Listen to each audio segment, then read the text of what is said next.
if I'm back, and I haven't really had an answer. But now, yeah, I'm thinking I'm back.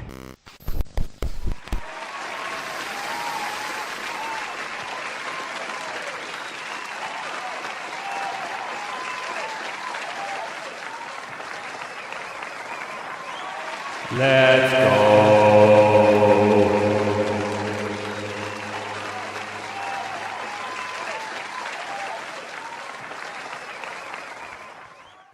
Thank you, everyone. Everything seems good.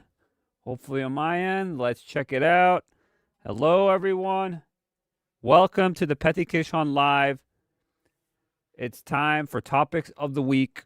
As you know, we do this every Friday. And we continue doing it, or I continue doing it every Friday. But you guys also help me out. So you guys that watch, lurk, whatever you're doing, I appreciate you guys anyways. Again, please like the stream, guys. It really does help. And sub if you're new here, if you like the entertainment that I give. We talk about pulp culture, gaming, movies, TV shows, all sorts of things in those realms. As well, we try to get different points of view, different opinions. We get different types of people with, obviously we get people with common sense or even some critical thinking in there so we can get people going and thinking more. But besides that, yeah, we talk about all the things that happened on this week that pretty much this week, mostly right now at the moment, is going to be all gaming-wise. Because Resident Evil Requiem, Resident Evil 9 Requiem, because it's the 9th one.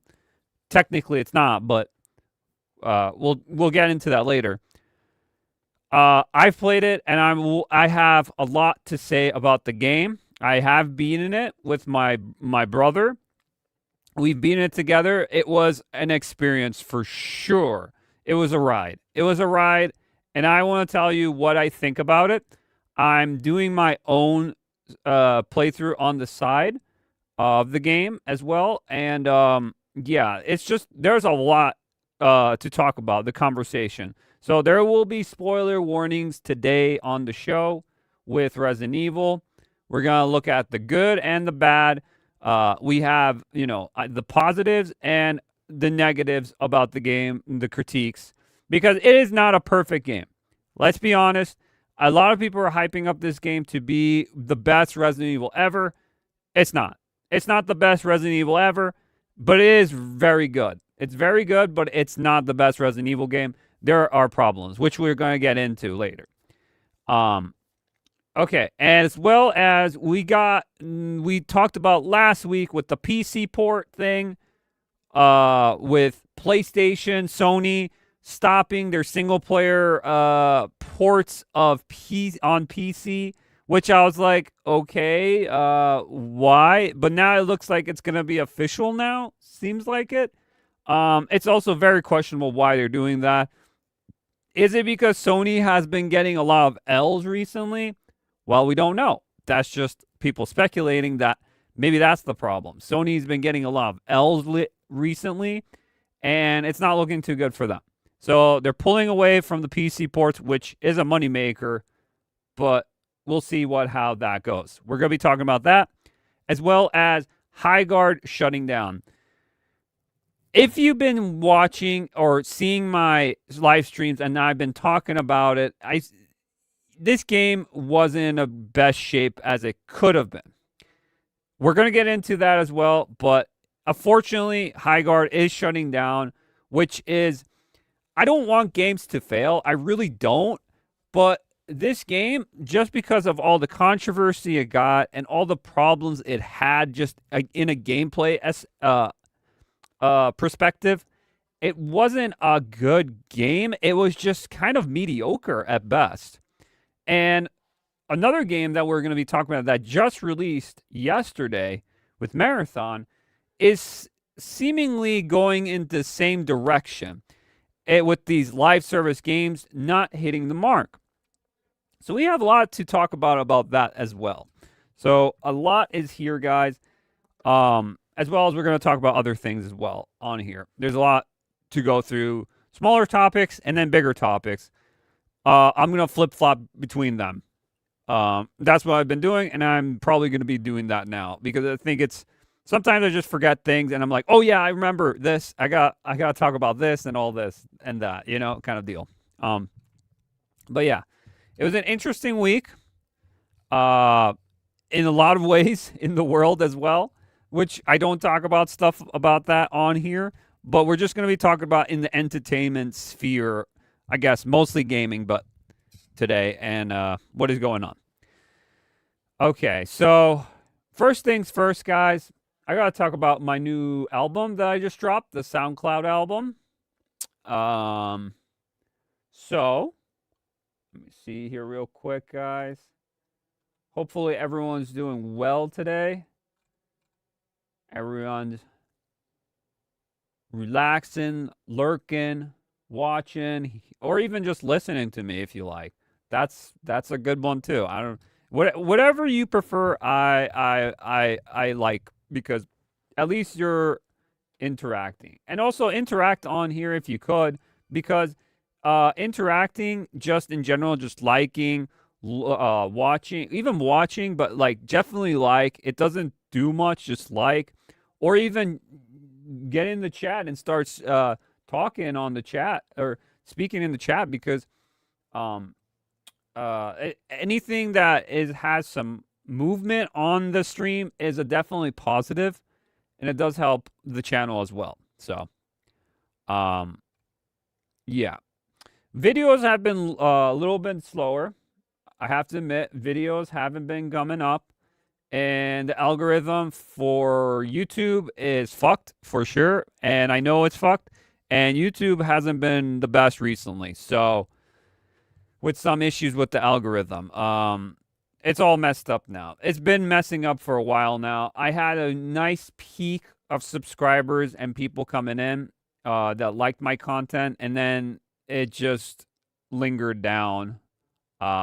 But now it's kind of steady at the moment, which is very rare. So that's why it's like this channel's not dead. It's just slower pace of content that's coming up. So you guys are still getting content, though. You're still getting content. It's just not as much videos, unfortunately. But everything goes by so fast. And by then, when I talk about some sort of topic in one of my videos, it's already old news. So a lot of my videos you see on my channel have been kind of like outdated. So I'm trying to get into things where I want to talk about different subjects, about gaming or movies, TV shows, or something that could spark some conversation or have some interesting to input on. About something. So I would like doing those kind of videos, but I don't know.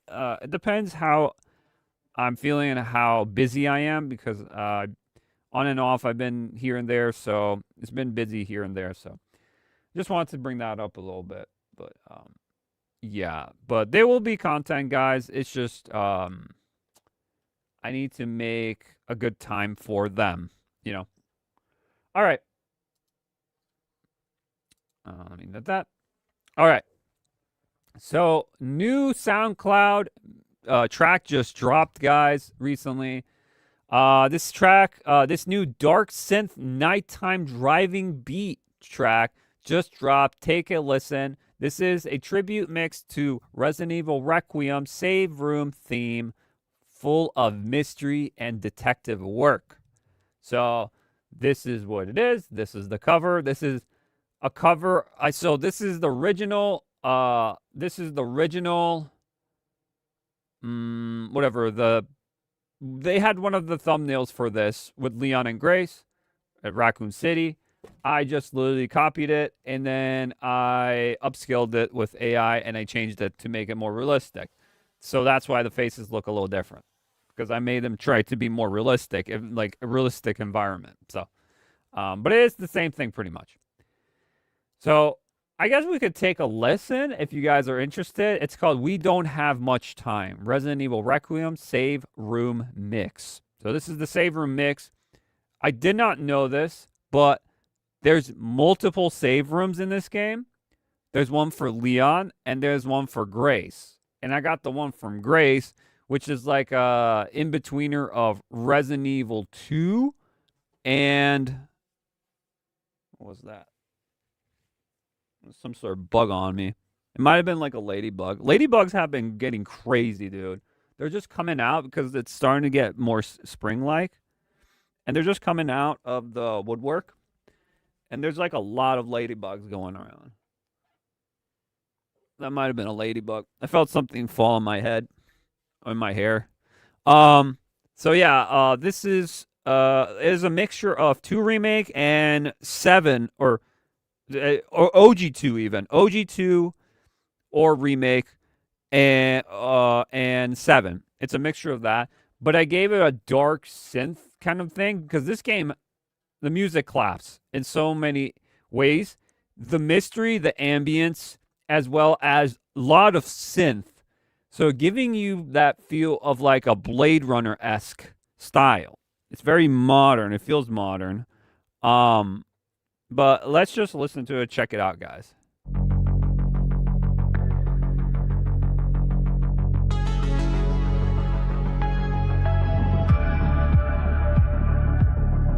We're just going to listen to it just a bit.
Guys, what do you think? That's crazy. I gotta put my sunglasses. I was in the mood.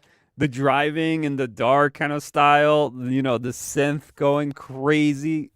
So yeah, I thought it turned out pretty good. It's a banger, and definitely check it out. It's on my SoundCloud. It's called "We Don't Have Much Time." Resident Evil Requiem Save Room Mix. So there you go, guys. We got some music for us today. Just wanted to show that off with the music because why not? We should always have some music. Music's always great to check out. All right, so let's get to the next topic, guys. There's a lot here, a lot here to talk about. So last week we were talking about Scary Movie 6 making a return, and the Wayne brothers. I gotta find the thing though for it. Where is it? Here it is. Here it is. Okay. All right. So last week we were talking about the Wayne brothers that they're returning with Scary Movie 6, where I saw the leaked trailer for it, and it was in the movie theaters while Scream 7 was getting shown. I still haven't watched Scream 7. I want to check it out myself when it comes out or whenever. You know, probably later down the line I'll watch it. I'm not going to watch it in the movie theater. But Scary Movie 6 was shown. And then I was saying how crazy it is. They're going back. They're trying to do White Chicks. A bunch of other projects that the Wayne brothers used to do in the like early 2000s. That raunchy rated R comedy style parodies of like, you know, like Airplane or Naked Gun. Kind of like movies like that, but with its own flair to it. With the horror genre, it's Scary Movie. So, we're talking about that. And I was getting excited because Wayne Brothers pretty much is wanting to bring this style of comedy back. And I was like, yes, just do it. Balls to the wall. Just make fun of everyone. No one should be safe. No one should be, you know, pampered or anything. Everyone needs to be made fun of because that is what's missing in today's just society in general. People forget about just laughing at yourself, laughing at what you do or what's going on in the world. Like, literally, the world is almost like a parody almost. And I was like, I miss that kind of slapstick comedy, but also it's trying to be serious, but at the same time, it's not serious. You know, at the same time, I want that kind of style back. We had some movies recently, like the reboot Naked Gun, pretty much. Happy Gilmore 2, Fuck'em Hall. If you guys watch that, I am still watching that at the moment. Actually, the Fuck'em Hall. It's like a down to Abbey kind of style with that British aristocratic style, but it's very dry humor. But it has some good moments. So there's movies that are trying to bring that comedy style back, but I don't know if it's hitting as hard. This, with Scary Movie 6, might actually bring that back. Because a lot of people that watch Scary Movie, even when I was younger or even a teenager, I love these movies. These movies are still good. Even the jokes today, some of them actually hit really good. Like, they hit hard. And I was like, damn, movies can't be made like this today. You know, that's what people always say. And I'm like, fuck no. You can make movies like this today, even today. It's just the problem is the how the internet works and how people are getting so sensitive about everything these days. It's like no one can just take a joke anymore. And this is why I am impressed with the Wayne brothers for doing this. This is literally what everyone's been wanting. And they're like, Wayne brothers, I hope they hit everything. I hope they don't censor themselves and softball it to make it just in the middle ground. It's like a middle ground. I hope it's just full balls to the wall, like just go for it. And that's what South Park used to be. South Park's now the opposite. South Park is trash now. It's not as good because they keep pandering to one side of the aisle when they could be doing others as well. So they like to just pander at one side. The other side gets all the shit on now these days when it should be both. They used to do that. They used to do both, but now it's been so obscure and so censored and tainted with South Park. It's like, it's not, it's like, yeah, we get the joke, okay, but like you keep doing it in every episode, it's not that funny anymore, you know, kind of style. They're losing their edge, as they say. So this is from Blackish Press. No clue what, but this is what Marlon Wayne's about Scary Movie 6. Let me zoom in for you guys. This is what he said. It's how we always do it. We just want to make everybody laugh. And we don't care if you're sensitive. Even sensitive people need to laugh at themselves. I agree completely. There are times, you know, I even be like, oh shit, maybe I went too far with this one, you know, kind of deal. And then I just laugh about it. I'm like, oh shit, maybe that was a little too much, you know. But like, it's like you have to see yourself and understand, like, there are points where it's like, this is easily satire. Like, you could make fun of this. This is how dumb this is, you know, kind of deal. So they said, just know that we've not just laughing at you, you get to chance to laugh at others. When we did White Chicks, we made fun of everybody. We made fun of black people. We made fun of white people. We made fun of Hispanic people. That's just what we do. We made fun of the world. Make light of the make light of the world. So that's all they said. And I'm like, hell yeah, dude. Let's do that. Let's make fun of everyone. This is why it's called a parody. It's supposed to be. But now parody is real life. And that's when it breaks the fourth wall, when it's like, dude, if you've seen the trailer, which I don't want to because it has copyright music in it, there's jokes in there that pokes fun of both sides of the aisle. Doesn't matter, left or right. It doesn't matter.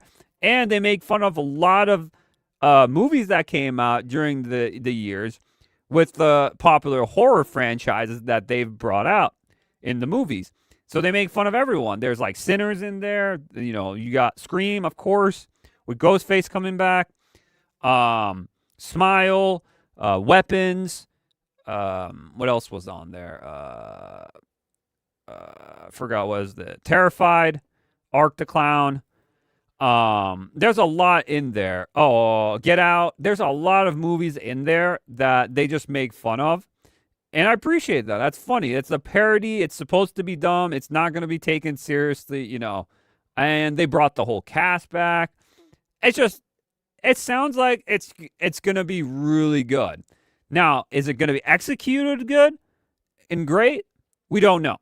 That's the thing. I kind of want to watch this in the movie theater, not going to lie, because I used to love Scary Movie. It was until like Scary Movie 4. Even 4 was mediocre. It was okay. 3 was a little bit better. But even then, it started going downhill. I think 1, 2, 3 were really good. And then 4 went downhill. And then 5 was just absolutely insulting. It was just bad. 5 was bad. 4 is still okay. You can still watch it. Some of the jokes don't hit as much anymore compared to the other 3. Yeah, but 5 was... And then we had other spin-offs like, you know, Epic Movie, Disaster Man. Those were just absolutely just bad movies. Like, they're straight up just bad movies. These actually hit hard because they're memorable. Characters are memorable. It's just funny. It's just funny stuff. So I hope they do well with this. I really do. Scary Movie needs to come back. We need to have a good laugh or two and stop being so serious. We really need to stop being serious about these things. Like, things need to, I don't know. I think we just need to look in the mirror and just have a good laugh, to be honest. Like, about how it's like people are just so focused on other things and what is this, what is that, but they never look at themselves and have like a good laugh. Because even when sometimes I do things, even though it might suck in some scenarios where it's very serious, and sometimes it can be serious, there's times where I just have like a good smile or laugh about something that I like, oh, I fucked up. I fucked up here. You know, I laugh about it. It's not because I'm laughing because I'm, you know, being very mean to someone or in any sorts. I'm just laughing because I like, it's like, oh shit, why did I do that? You know, it's like, oh my, what the fuck? What just happened? You know, kind of deal. It's not because you're trying to be mean. It's just, you're just laughing because, like, how did this happen? How did this scenario happen? Kind of deal, you know? Sometimes that happens. Sometimes it happens. It used to happen to me sometimes. And it's like, oh shit. I can't do anything about it, but this happened this way, and maybe I should just laugh about it and move on, you know, kind of deal. It's okay. It's okay. Sometimes people don't do that. Sometimes they are very serious, and yeah, emotion goes away. You need some emotion here, guys. We really do. Really do. But yeah, Wayne's Brothers is doing great with that. Let's see what else we got here. So we have, let me see if I can find it. So much here, guys. So much.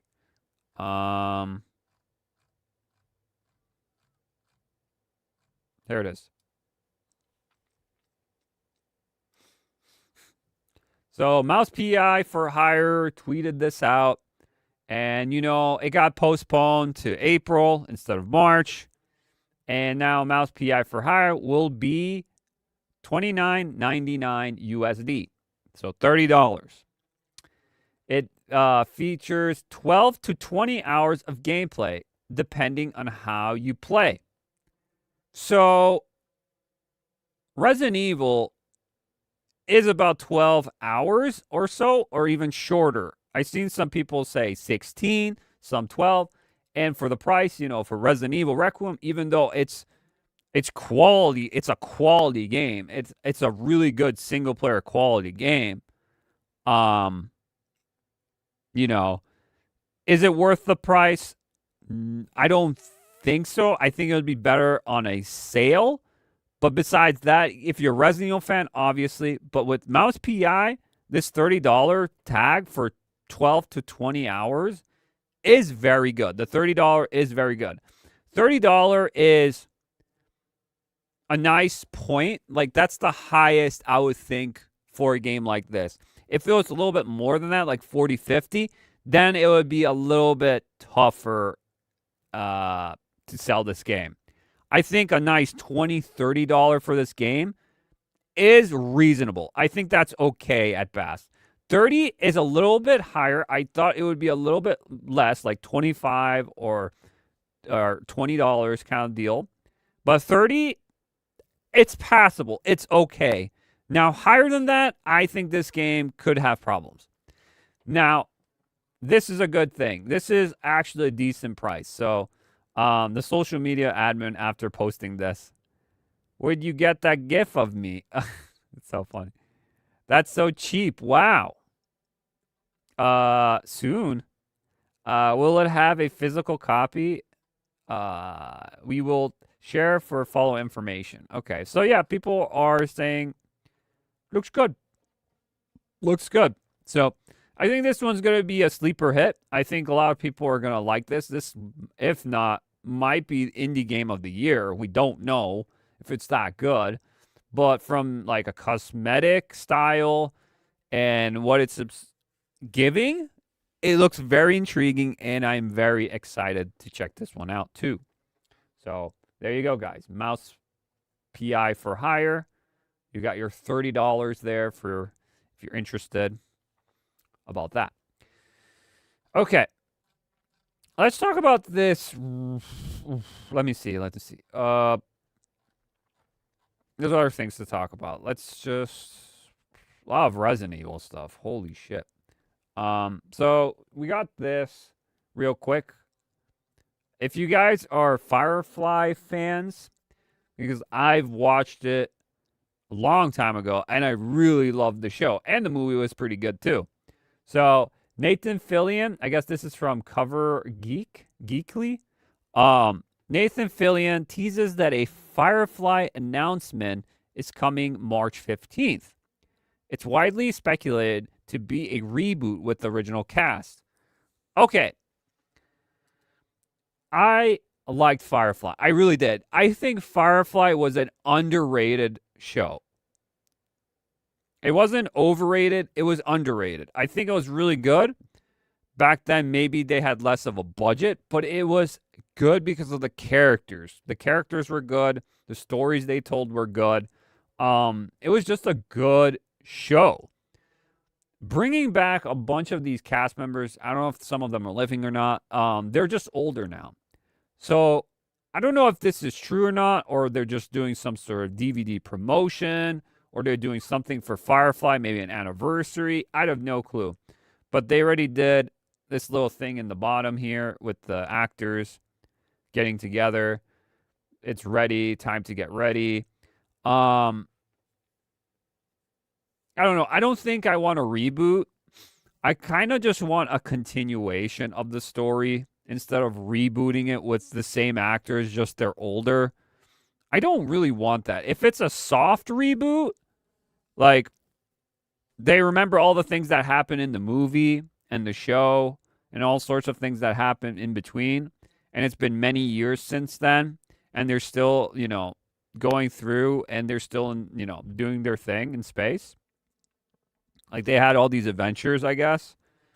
And I don't know. I don't know how it can work, but I don't want it to be rebooted. Like I just want it to continue the story arc if they could do that. And it has to be the Buffy Vampire Slayer director. He did this. So I think bringing him back would be better. I don't know if it would help, but it needs good writers. It really does need good writers to make this. If it's modernized and it's horribly written, yeah, this is going to tank. Straight up, this is going to tank. So, I don't know. I always wanted Firefly to come back in some way, but I don't know if this is how I want it to come back. We'll see when they bring out more information about this. Because, I like Firefly. I really do. But, I don't know.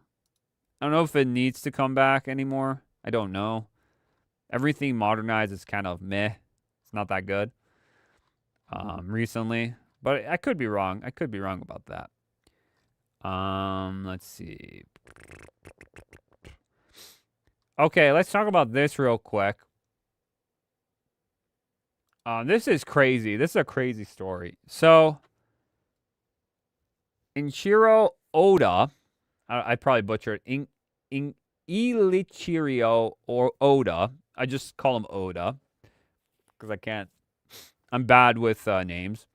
Has written The True Secret of One Piece and details about Luffy on paper, sealed in a chest and sunk it 651 meters below the ocean surface at an undisclosed location. It will remain there until the manga concludes.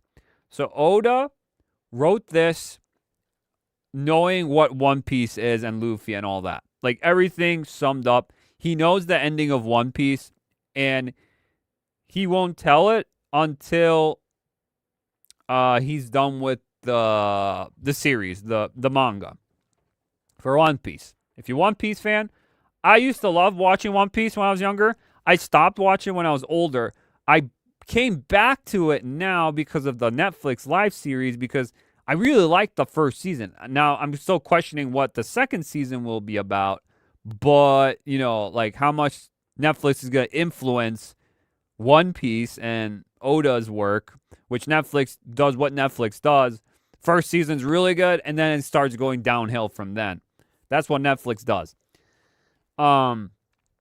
Usually. So this is interesting, and it's a cool concept. It's like a treasure hunt. It is literally the One Piece. People are looking for it and trying to find it and everything. And this was like a few days ago. So I don't know if the person finds it, will post it online that he found a One Piece and he knows what it is and everything. But I don't know if I want to know, to be honest. I would like them to just finish the manga and concluded the whole thing, but I don't know. One Piece is like a long series. It's so long. It like never ends. And that's why people are a little turned off from One Piece. And some people love One Piece. Is because there's so much lore. There's so much there. And a lot of things happen. So yeah. But it seems like because of that, it seems like, if I could find it real quick here. Here it is. This one's also Pirate Nation. One Piece fans have reportedly found the location of the One Piece after just 13 hours. Holy shit, dude. Are you freaking serious? Holy shit. That's crazy. That's crazy. So they found the One Piece, I guess. Possibly location of One Piece. Response to 600-meter milestone video. And possible location of the One Piece. So people are speculating it's here already. and they might have already found it. I don't know. We'll see if we get more input on this, that they actually do find it and do look for it. Because, yeah, people are going to go crazy for this. They're going to be looking for the One Piece in real life. So I think this is a cool idea. It's a cool, like, treasure hunt kind of deal. You feel like you're on an adventure, kind of, trying to find where this is, kind of deal. There might be some hints here and there, but nothing's official. And who knows? Maybe it wasn't even real. Maybe he didn't even do that. You never know. Maybe he just did that for promotion's sake and give it, like, more oomph to it. You never know that, you know? But interesting either way. Very cool story. Very cool. Very cool. The One Piece is real, guys. The One Piece is real. Trust me, it is. You know what's also real? Karen. Trailer revealed. You play as Karen and destroy a shopping mall. I'm already in. This sounds this sounds so funny and so wacky. I already wishlisted this on Steam. Rated E for Entitled. Oh my gosh, that's so good. So the Karen the game, guys, check this out. This is crazy. Sorry, we're all out of half and half. Can only do an exchange. No, breadsticks are extra. I'm sorry, ma'am. That's our policy. Holy shit. Oh, you got a butt pound. Oh shit, body slam butt pound. Yo, Karen's going crazy. She's breaking everything. No more breadsticks. Only half and half. Fuck! I'm gonna destroy everything. I'm asking for your manager. You know, I don't need the manager no more. I'm gonna go for myself. They call me Karen. Oh shit. I'll remember her name. That's crazy. This looks so derpy. It looks like party animals, mechanic-wise. It just looks fun. It looks so dumb mechanically and just derpy, fun. But yeah, I'm pretty down for this game. Karen. It's just called Karen. So check it out. Wishlist on Steam if you like. Whatever. It could be one of those fun, like, live stream games, I guess, to play or something. But yeah, that's Karen for you guys. Definitely check that out. I thought it was pretty funny, but so dumb. Let's go to the next topic. Let's see here. Oh, we got God of War stuff, guys. So, I don't know if this is true or not, but there's been kind of leaked or rumored that this is on Geeks and Gamers, and it's rumored God of War spinoff focused on Kratos. Kratos' wife sparked major fan backlash. So, I guess the next God of War will be a spinoff on Kratos' wife, and you're going to be playing her with the axe and bow. I don't know, like, it's not God of War then. If you don't have Kratos, that's not God of War.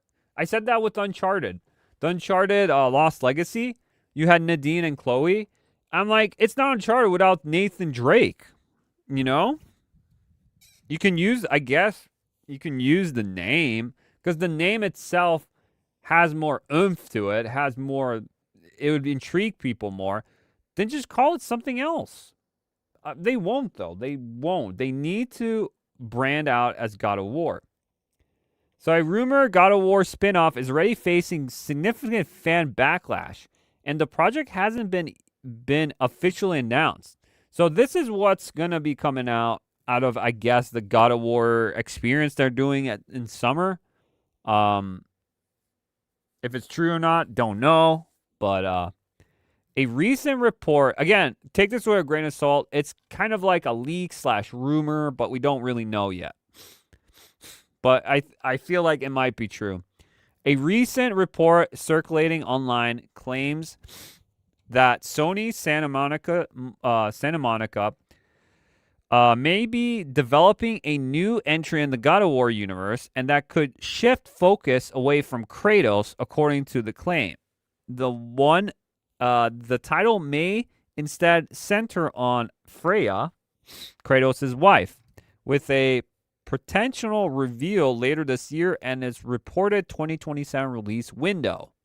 Sony Monica Studios has not confirmed the project, but hasn't stopped fans from sounding off. And the reaction has been rough. Well, I hope it is, because this is literally, this is like the Spider-Man Miles Morales thing, where it's like, okay, it's Miles Morales, it's like a spin-off, we know, but isn't she just like an ordinary woman with no powers like Kratos is? I could be wrong. It's like, I remember playing the 2018. I didn't play Ragnarok, but I remember 2018. I think she was just an ordinary. I don't think she was like a god or anything. Could be wrong. Maybe she was. It's been a while since I played. Maybe I'm wrong. Maybe I'm wrong about that, guys. I might be wrong. Not a smart decision. Cross X, a long time. Mr. Philip Chan. People want to play the God of War with Kratos, not God of Karens. Well, yeah. People want to play the God of War, blah, blah, blah. Kata. Making God of War without Kratos is not a smart decision. God of wife. God of War wife. That's crazy. That's absolutely crazy. Hey, yo, what the fuck? Here's your choice. Remember when wokies and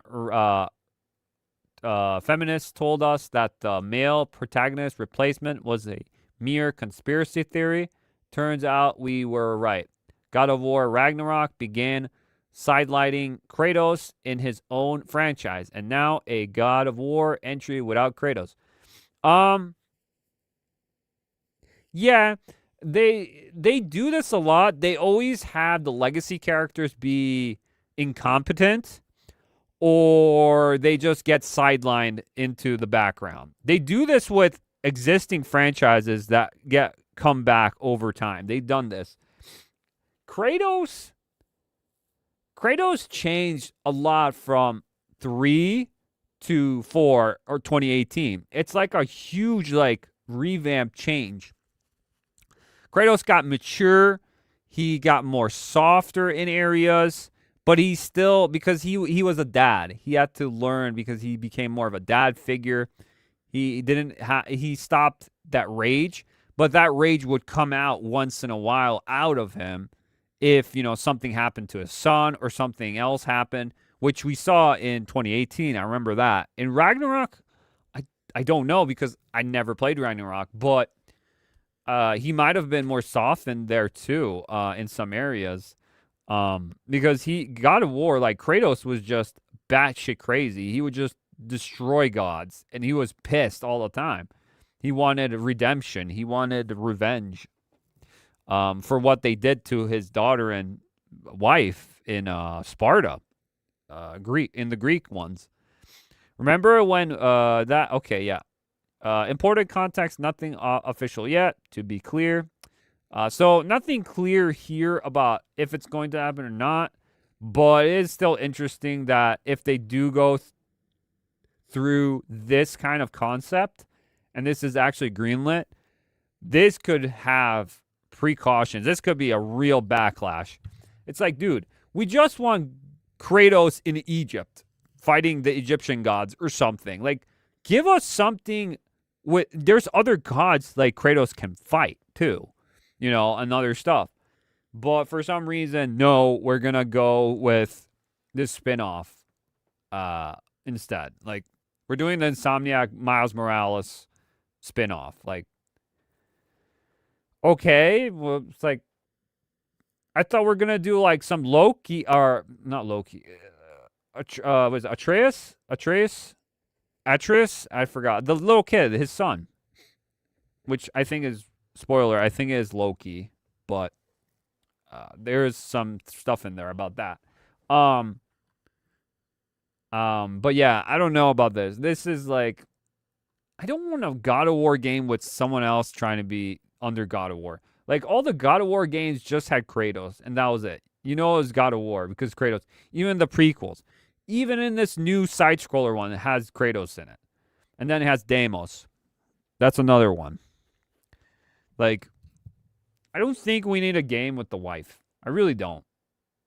I don't think we need it. I think flashbacks and stuff like showing his wife and him, I think that's nice. That's good. But I don't think we need actually a fledged out story playing the wife. I really don't. I really don't. And that's why I said with Uncharted, with the Lost Legacy, with Nadine and Chloe. Like, I like Chloe and all, but I didn't want to play as Chloe, really, because then it'll just be Tomb Raider. Like, straight up, she's just Lara Croft in some ways, right? Like, yeah, whatever. But Uncharted is Nathan Drake. That's just how it is. Nathan Drake is Uncharted, you know? Like, you can't change that. But they probably will. With a reboot, they probably will. And it will be the daughter. You will see with Uncharted. And you're going to see Nathan Drake in the backside. And he's going to be really dumb. He's going to be sidelined. And he's going to be incompetent. Well, Nathan Drake is kind of dumb in some areas. But he's very smart as well.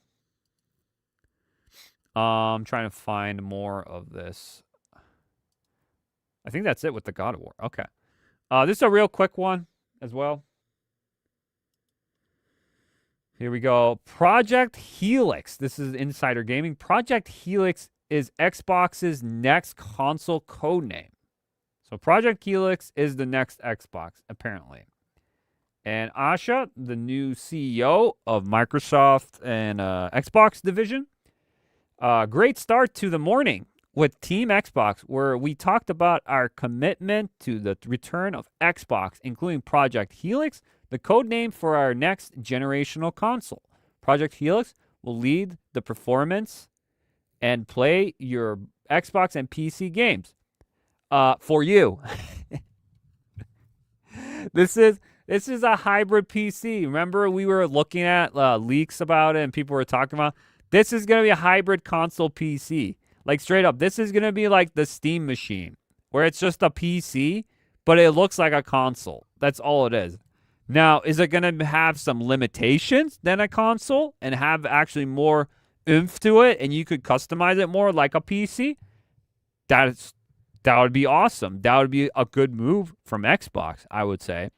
But if it doesn't, and it still has, it feels like a PC, but all the limitations taken away from a PC, and it's still a console, then what's the point, you know?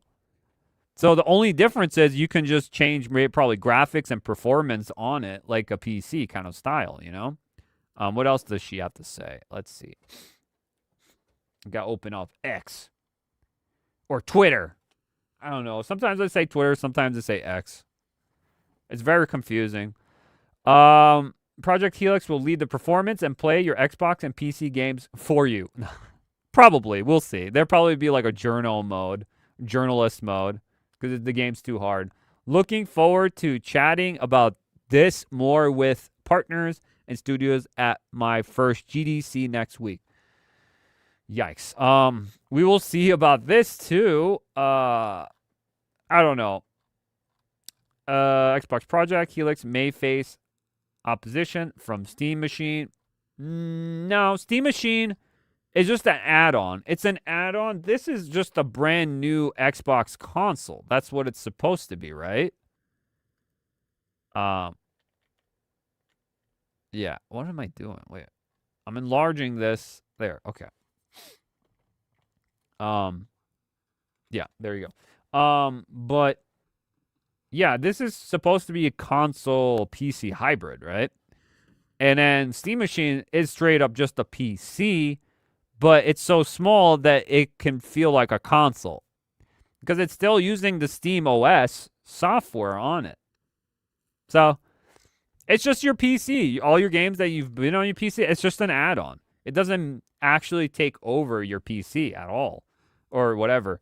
Now, if you want to get into PC market and you can do a bunch of customization on the Steam machine, I can see it being a starter for people trying to get a PC. Now, I could see that. But I would just get a PC, to be honest. Try to get your own PC and try to learn all the things about your PC and go on from there, I think. It's not that hard. I know people are like, oh, I don't want to switch. I've been always on PlayStation or Nintendo Switch, which I'm like, really? You've been only on Nintendo Switch? That's crazy. Or Xbox. Be like, dude, everyone's hopping on PC now. Even though PC is more expensive, in the long run, PC's the better choice. It's just a better choice. Even, I know people are saying, oh, but PC, there's always different complications with games. It's hard to figure out which one works, which one doesn't. Yes, but that's why you try to figure out. Console, you're just stagnant to one thing and nothing will change. If the game performance is shit, but on PC it's better, it's because your console is not getting updated or not doing anything new to it. You know? But I don't know. That's just me though. I like options. Let's just say that. Options are always good. So there you go. Project Helix is the new Xbox codename. Woohoo, Xbox. Xbox is fallen. I don't really give a two shits about Xbox anymore, but maybe some people do like Xbox.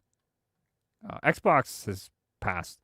For me, Xbox OG and Xbox 360 was pretty good. That was a good era of gaming. But you know what else is good? Ho ho ho. Stellar Blade Studio shift up, expands self-publishing plans. Huh? Why is this? Why is this happening? This might actually segue into the PlayStation PC port thing.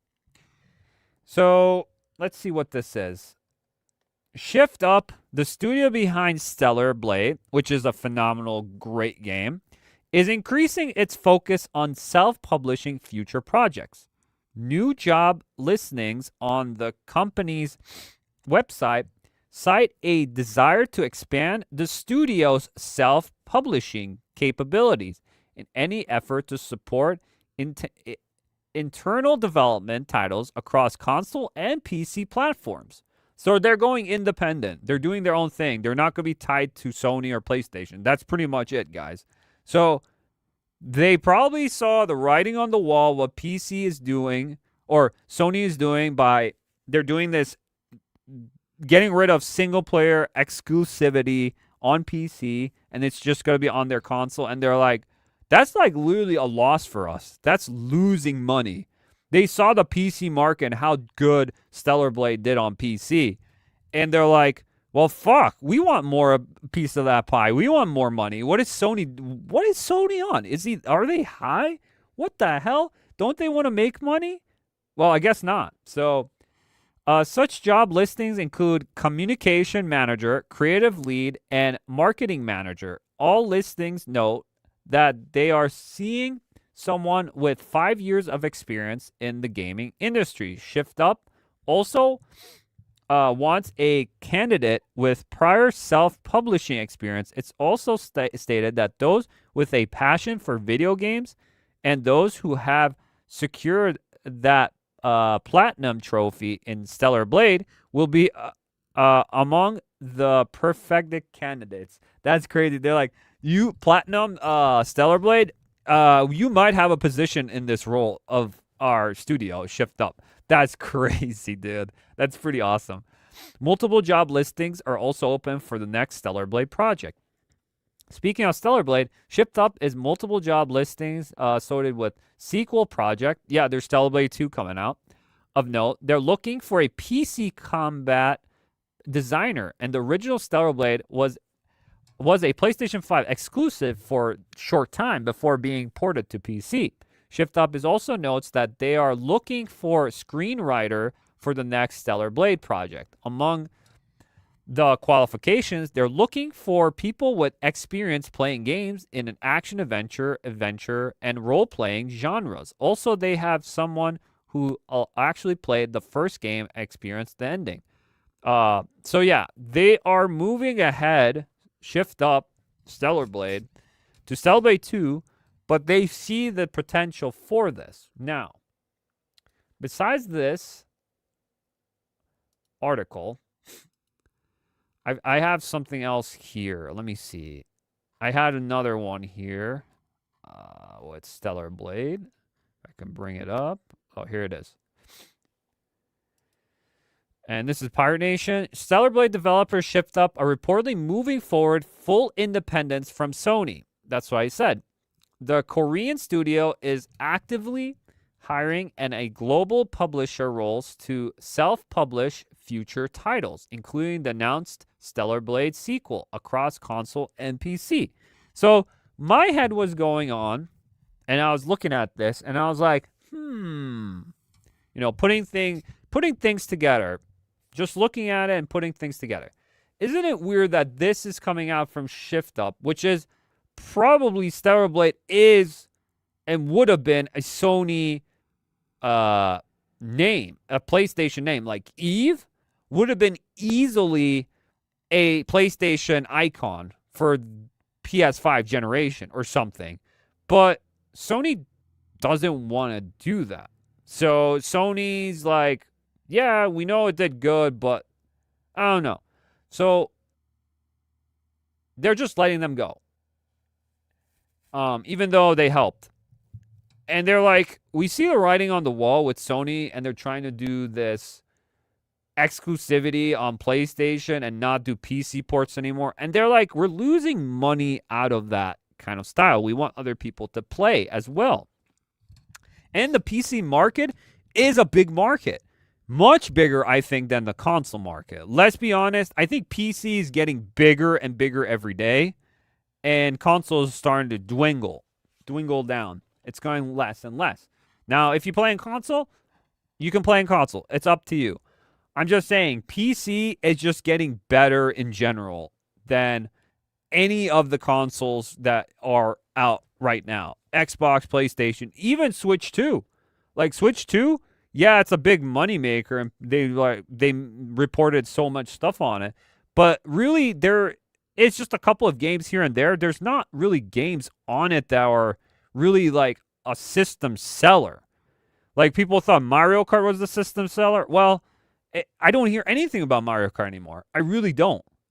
So it's not the system seller. Now, it could be Smash Brothers. It could be something that you haven't seen in a long time, and it could fascinate some OG Nintendo fans. Like something new. But I'm just saying, this is a good move from Shift Up, and this will segue right into the PlayStation thing with the exclusivity. And here it is. This is by Insider Gaming. Sony no longer releasing single-player PlayStation exclusives on PC. Holy shit. Huh? No! You know what? I really don't care. Because the games they actually ported over are all from like PS4, PS5 games, and there's so much still in the PS4 library that I still would like to have, but they just never port them. Where is Infamous? Where is Jak and Daxter? Where is Medieval? Where is, these other games they've had on PlayStation before? Like, I would like that. Ratchet and Clank. Where's the other Ratchet and Clank besides the new one? Where's the other Ratchet and Clank games? Like, this is what I'm talking about. This is actually, like, you cannot change your mind and be like, okay, we're going to give you these games, even though they're making Sony so much money on PC, to just get rid of them. There has to be a reason why they did this. And I have some ideas. And Shift Up knows, too, that this is not going to be good. This is going to lose money because PlayStation, as is, as much as they keep getting L's and L's with like a lot of like live service games and stuff, especially Concord, and they lost a lot of money, this will be really bad in the long run. I'm telling you, they're going to change real fast. If you've been enjoying playing the likes of God of War and the Ghost franchise, other Sony single-player games on PC, you might need to upgrade to a PS5 for future releases if you haven't already. I don't care. This generation of consoles is such a filler. I don't give a crap about the exclusive. The exclusive games are not that good anymore. They're not good. Exclusivity. Even Square Enix is like, with the new Final Fantasy 7 Part 3 they're doing with the reimagining, they're like, day one, we're going to have everything. Switch, Xbox, PC. And these guys, even Xbox is like, we're putting Halo on PlayStation as well and on PC. Like, we don't give two fucks no more. Exclusivity is from the past, and it always was a thing where it was so dumb, especially in third parties. Third parties was super dumb. Now I see in Sony's aspect, okay, yes, if you have your first-party titles, you want to sell consoles with your game, obviously. But now, today's day of age, exclusivity is really not needed. You really don't need it. If you want to make more money, you give it to all the platforms. Every platform gets it, so you get bang for your buck, pretty much. In a shocking turn of events, Sony is ending the bulk of its third-party exclusive strategy by taking away future core single-player titles from PC. This means that upcoming games like Wolverine will remain PS5 exclusive, and it surely shuts the door on PlayStation to Xbox ports. Again, dumb move. And Wolverine on PC with the mods you can do and whatever, I'm telling you, really dumb move. This won't make you sell consoles. I straight up, they don't give two shits. There's so many games I'm playing. Do I care about playing Wolverine? Not really. There's so many other games, like I'm having fun at the moment with Resident Evil Requiem, that I don't care about Wolverine at all. There's so many other games that are coming out, so.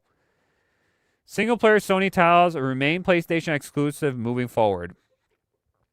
Okay. In a moment report that Jason Schreier, Bloomberg, Walt, the journalist has revealed that Sony... Yeah, Jason Schreier said this, I remember. And I thought he was high when he said this last week. I was like, that's so dumb. I guess it's real now. Sony Group Corp no longer plans to release the big PlayStation 5 games on PC. Over the last 6+ years, PC players have gratefully accepted ports of Returnal, God of War Ragnarok, and Spider-Man games, and the Horizon franchise. See, like, these games, they're okay, but I'm not really, like, jumping for joy for them, you know? Schreier claims that the recent weeks, PlayStation scrapped plans to bring Ghost of Yotai and other internal development games to PC. And Soros won't be on there too, on PC. But this is what I'm talking about. This is the main reason why they're not adding to PC. And it could be the fact, because Ghost of Yotai should be coming to PC, but it won't. You know why?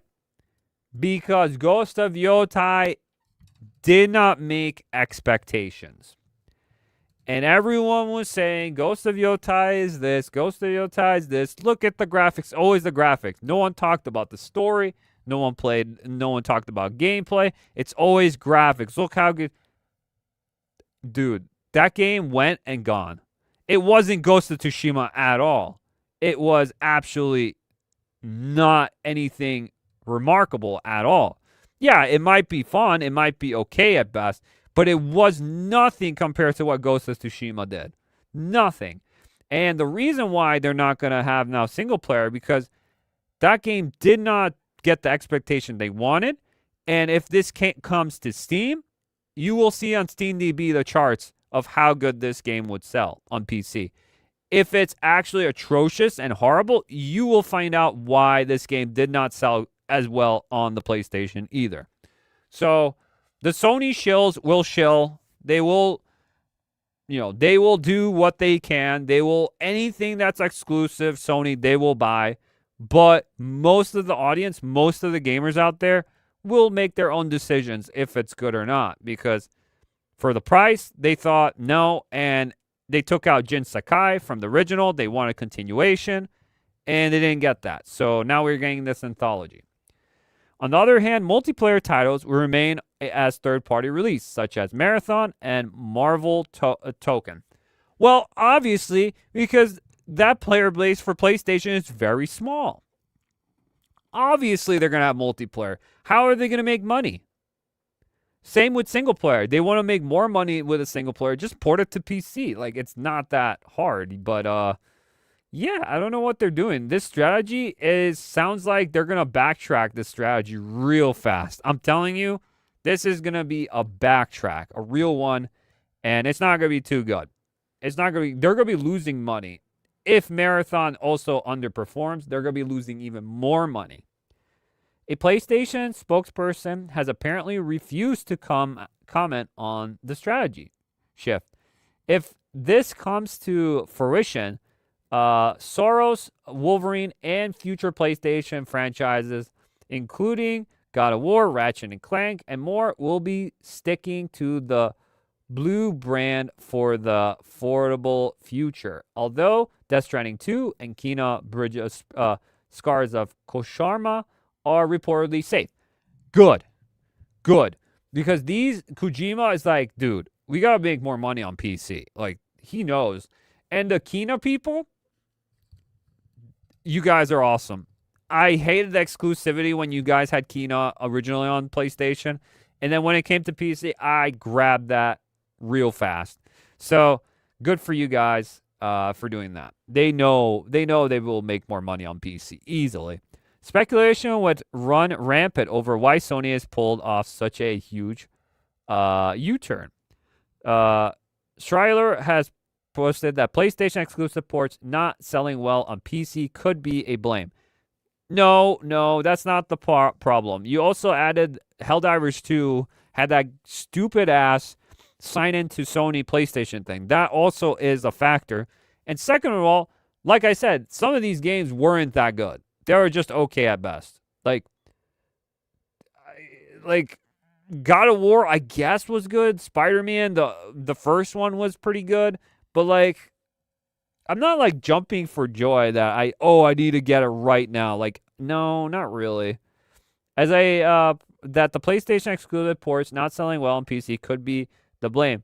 Whereas people allegedly connected to Sony think that releasing their games on PC may damage the console's brand and will hurt sales on PlayStation 5 and its success. Not anymore. I used to think like that, but not anymore. No, not anymore. Speculation will run. Okay, we had that. So, yeah, that's pretty much it. So, I think Sony will backtrack on this easily. They want Wolverine to sell more on PC. And Soros. Soros might sell actually less on PlayStation than it would be on PC. But I could be wrong. I could be wrong about all of this, but I think exclusivity is a thing from the past, and I don't think it should be a thing anymore. The only ones that could work with exclusive is Nintendo. But even I would say Nintendo in the future, they're going to have some sort of subscription service on PC that you can play their games on PC. There's going to be some sort of thing that they see the money, and Nintendo will jump on the PC market too in some way. You will see this. Now, I don't know how near in the future, but in a couple of years, you're going to see this because Switch 2 is going to dwindle. It's going to start not doing so hot. And they're going to have to sell their games on PC or have their own application, like their own Nintendo service thing that you can only get it from there.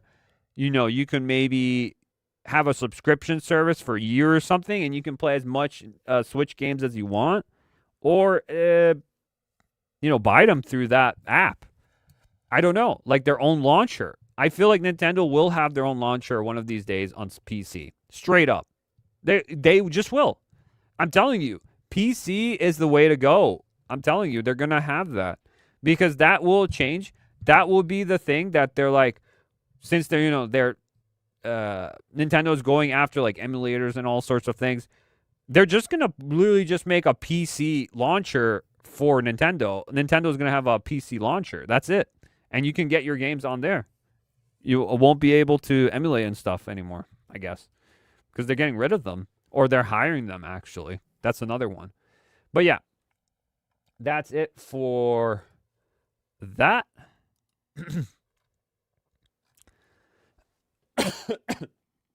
Sorry about that, guys.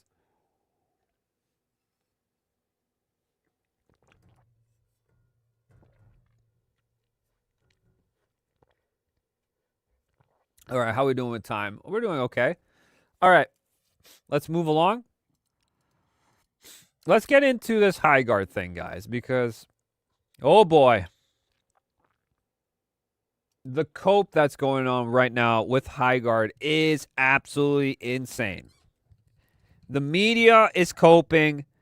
The people that were shilling for this game are coping.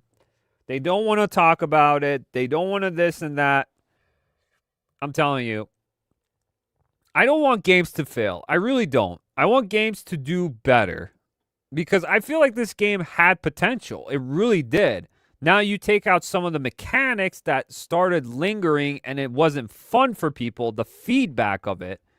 It's just they weren't fast enough. They weren't fast enough. It all started with Jeff Keighley showing this at the end of the Game Awards 2025. And he was like ramping this up to being the biggest thing. Apex Legends, Titanfall, the people that brought you that. Here you go, Highguard, one of the greatest games I ever played. He didn't say that, but he said one of the funnest games I played in a while, something like that, in that aspect. And he ramped it up. And when it came out, everyone just was like, what is this? And it's live service, free to play, coming in January. And people are just like, literally, huh? Huh? Like, what the heck is this? What is this, bruh? And then, there was nothing. It was silent for a while, this game. And then at the end of January, like a couple of days later, they're like, it's going to launch on this day. Boom. There you go. And then it just came out. Everyone checked it out. We're going to check out the Steam DB for it as well. It came out.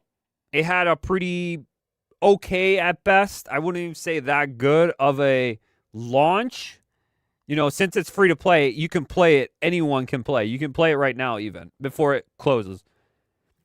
It launched and then everyone played it, gave it a chance. After like 2 hours, they dropped it, uninstalled it, done. Because everyone's reaction to it, because people say, oh, it's just because you're negative. You already went with the mindset that you're negative about this game. No, most people actually checked it out. A lot of normie gamers played it and said, I'd rather play Marvel Rivals. I'd rather play Apex Legends. I'd rather play Fortnite because there's other games. Or Arc Raiders. Or anything else they would rather play than this. Because they had better experiences there. And they don't want to spend their time and money on a new game that they know that there's nothing for it. It feels barren. It feels like a waste of time. So people did give it a shot. Some people did probably have negative mindset to it already because, there's two parts of the aisle. There are people that are very positive all the time. They hype up things. They're shills. They do it all the time. And then there's people that are super negative all the time, which is also not healthy as well. They already have the mindset of this game's going to fail from the start, I said this game, I think, is not going to do well at all. Like, from what I saw, it didn't intrigue me at all, first of all. The only thing was the horse thing, and I was like, okay, the horse thing sounds cool. And then what is this barrier thing? What is this sword thing, And then I saw gameplay of it, and it didn't intrigue me. It looked like Apex Legends and a bunch of other games that I was like, I don't really care about because I don't even like Apex Legends either, really, So that really didn't intrigue me at all. Like, Titanfall was a better game, I think. It was definitely better. But I was just like, meh. I didn't care for it, and what I saw, it looked boring. It just looked boring. It's so mediocre. I don't know what it is. The characters didn't look intriguing. Well, we're going to get into it. I think the characters do look better than Marathon, but that here, near, or there. Artistically, yeah, it had, I don't know, it just had that, just dumb, like most games have, where it's like, it's a half medieval, and then it's not medieval. It's just with guns and stuff. I was like, I don't know. And then magic and spells, and I was like, I don't know about this game. You know, it's all over the place. It doesn't know what it wants to be. Highguard. And so it launched. It was here for a month or so, and now it's shutting down.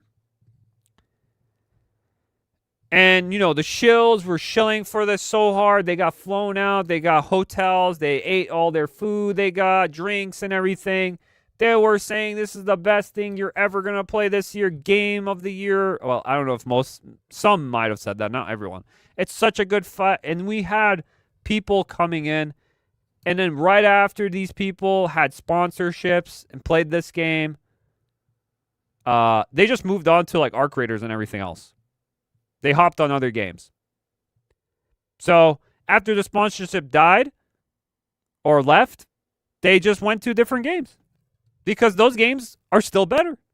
This game couldn't bring people in. It brought people in, but it couldn't keep them in the ecosystem of this game. No one would buy skins. No one would buy the battle passes. Everyone just wanted to check it out and see what it's all about.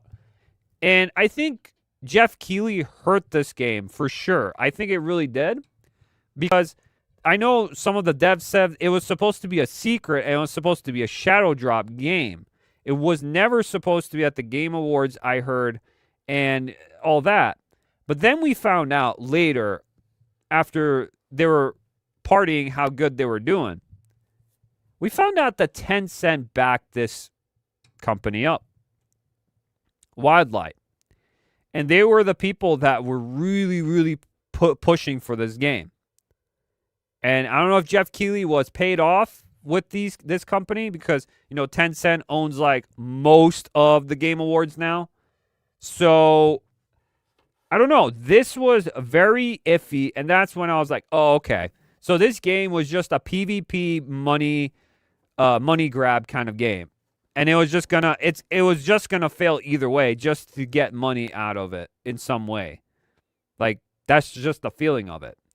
It had no story arc, no anything to give you invested into the world. Nothing like an Overwatch did either. Even though it's a hero shooter, you still can have some personality and stuff. There was no personality. There was nothing to this. Just pick characters. Does this look cool? I don't know. What powers does he have? I don't know. Shoot.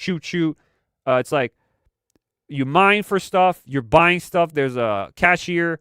You go in there. You get in the middle of the map the sword. And then you get the sword. You put it into the other people's base. You wait until a giant tank comes out and destroys a ram and destroys the barrier of the shield. And then you destroy their base. And then if you lose, you do it all over again. If you win, the team wins automatically, and then the game's over. So it's a large loop. The loop was not fun. The loop wasn't fun, and it just dragged and dragged. And the maps were big.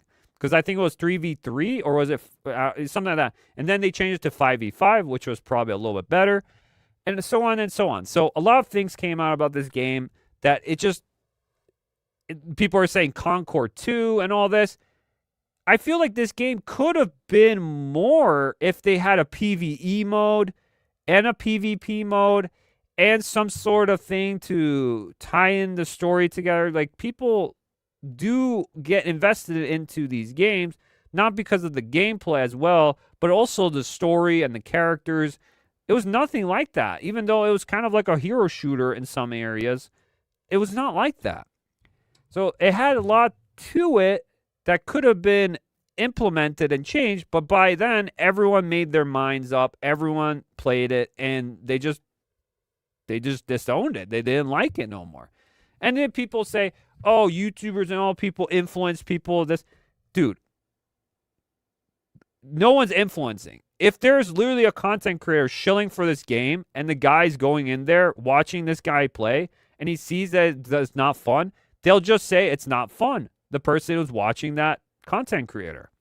So it doesn't matter if the content creator keeps on saying the positive things about the game and no critique, actual normal critique or whatever.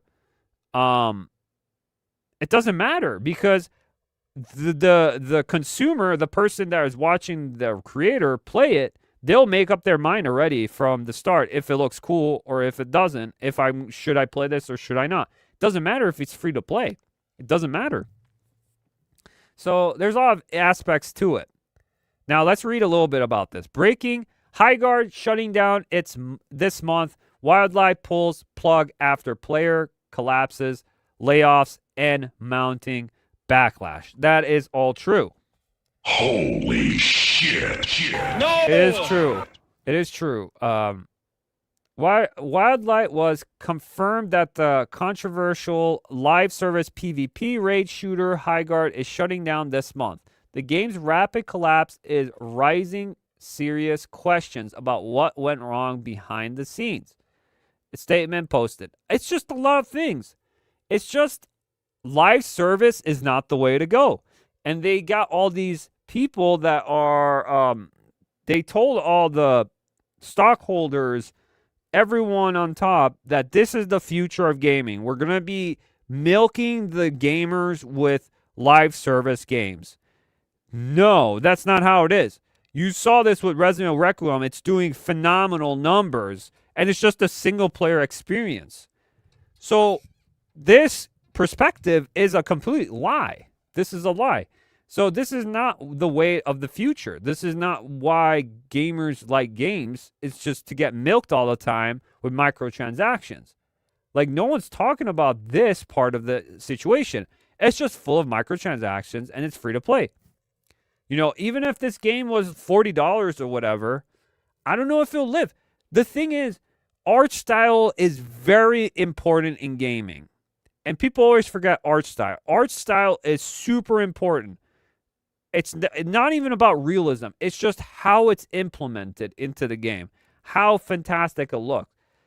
That's why Overwatch had its own style. Marvel Rivals has its own style. Fortnite has its own style. Even Resident Evil now. They're more realistic, but they still have a style to them that looks appealing. This game did not look appealing. That's all it is. You need to have first impressions are everything. And this game just didn't appeal. That's all it is. Player base collapses cited as primal cause. All right, let me see, because I was looking at Marathon. Let me see Highguard real quick. So Highguard at the moment, 290 people are playing. This went down to like 100 a couple days ago. 430, I think people are trying to get up now because it's closing and they're trying to try it out now. But look, 97,249 all-time peak. This is not a healthy thing here. Look, viewers right now on Twitch, 0. 24-hour peak, 166. Yeah, and then you have like Tim the Tap Man, all these people like, I don't want to talk about it. It's too negative, chat. I don't want to talk about Highguard. Maybe I'll just boot it up right now and play it. Maybe I will. No, he won't. No, he won't. He played it, he made his decision, and that's it. But he won't talk about it because he has no backbone to tell you the truth that this game wasn't good. Because he needs the early access. It doesn't matter how good at you are at the game. Even Shroud, the same way. Highguard is the best game ever, blah, blah, blah. Like, stop lying to the people. People want transparency. People want authentic people to look at and see how they feel so they understand their other perspectives. But when you're just literally shilling out that this game is so great, this game is the best ever, and you're not giving anything else to it and just playing and having fun, whatever, you can have fun with the game. I don't have a problem with that. But just saying it as is, and then you say, I don't want these toxic people. I'm going to ban you, chat. I'm going to ban all of you if you say this game is bad.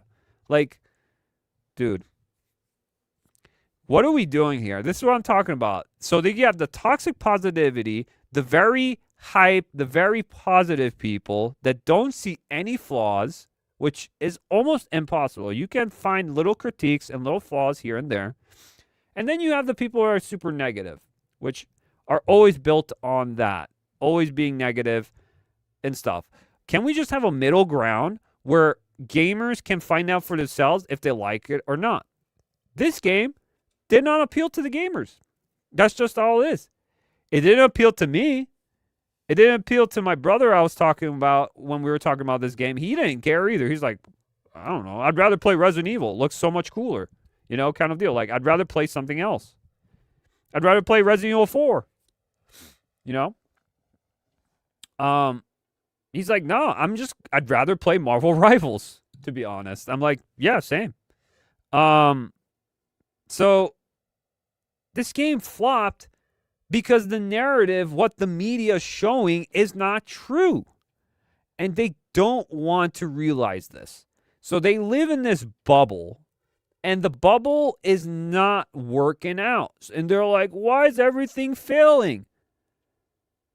Well, maybe you have to look yourself in the mirror and see why it's actually failing. Maybe it's better to be more real. Even if some people hate it, sometimes the truth hurts. More real than be fake and don't want to contribute to the thing. Because this is why the gaming industry is failing. I want it to succeed. I want good games. I want it to be, to do better, which is true. I want it to do better, but it keeps on doing the same shit over and over.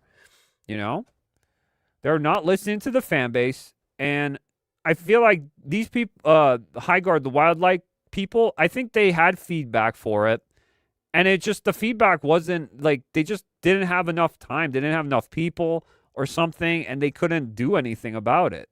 And, they had layoffs and everything after that. It's just a negative. People say it's negative because everyone was negative about this game, because that was the popular decision. If you're negative, then everyone, is negative around you, and that's the popular decision, and that's why this game failed. I don't think that's the fact either. Maybe that could be some reasons, yes, because of the internet. But internet's not always right. It's not real life sometimes, internet. And some people don't even listen to me or others out there that are talking about these things, these problems in the gaming industry. They just pick up the game and they play for themselves. And if they like it, good for you. You can like it. And if you don't like it, then welcome to the group. Because we're saying the same thing, that this game could be better, could be changed, and could be better, but it's just not enough. It's not enough. So it's pretty much a loss here with Highguard. It's just a loss at the moment with this. So let me see what we got here. Yeah, people can speculate as much as they want, but it's just the industry is evolving and changing, and it's not working out no more. The live service, I think just the live service itself is not the way to go. Let me see Highguard here real quick. And then we have, there's more here, guys. So we got like PC Gamer here. This is crazy. So this guy keeps on putting this dumbest articles, and they're so bad that it's so funny. So rip Highguard, just like the titles. In a better world, an first-person shooter is allowed to be unpopular. What the fuck? Glad you passed the Diane phase now. Highguard didn't flop. Yo, that's so funny. The best shooter are red. That's crazy. Yeah, it's like the media is just coping right now so hard. It's the same guy. Here's Pirate Nation. It's the same guy. He's called Morgan Park. And I feel like he's just pushing the narrative of it constantly that everything's fine, everything's good all the time when it just flops. PC Gamer journalist Morgan Park does it again. Check all these articles he says. Highguard is fine when you don't have an internet in your ear telling you it's nasty. Bro. The marathon server slam consumed my weekend. 21 hours later, I've gone from meh to believer. Bruh. 8 hours in, Suicide Squad doesn't seem like a disaster somewhere waiting for.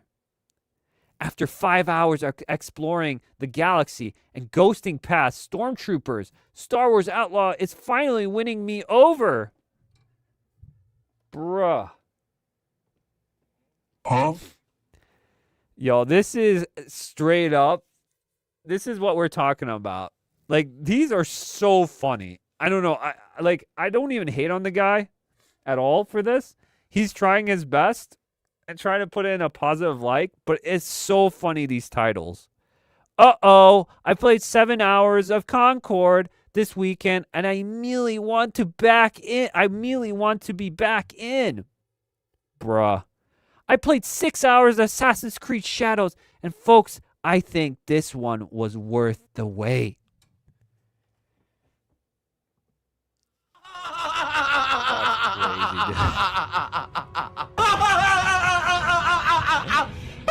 Oh my gosh. You can't make this shit up. You can't make this shit up, dude. This is so funny, dude. Dude, some of these articles, these titles, I got to save now because they are so funny. And this is the same guy who said the same thing about this. The Morgan Park guy. He said this in PC Gamer. He says, rip Highguard. In a better world, and first-person shooters allowed to be unpopular.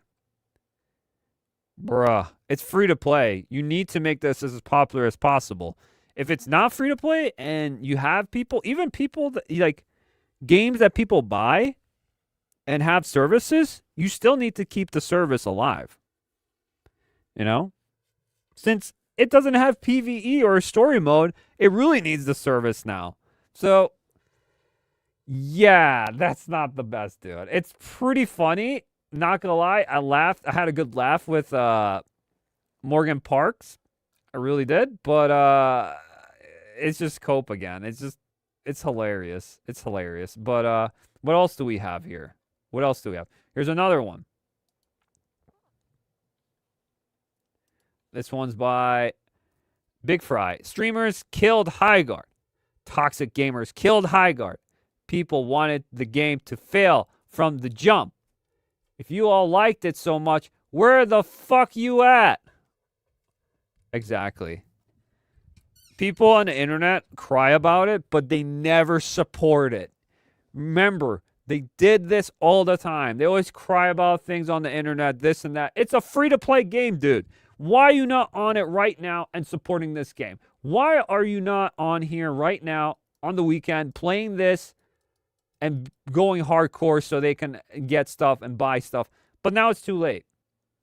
You should have been playing this in February. You should have been playing this right now, early March. Instead, you hopped on Resident Evil and you hopped on the newest thing, which is probably Marathon.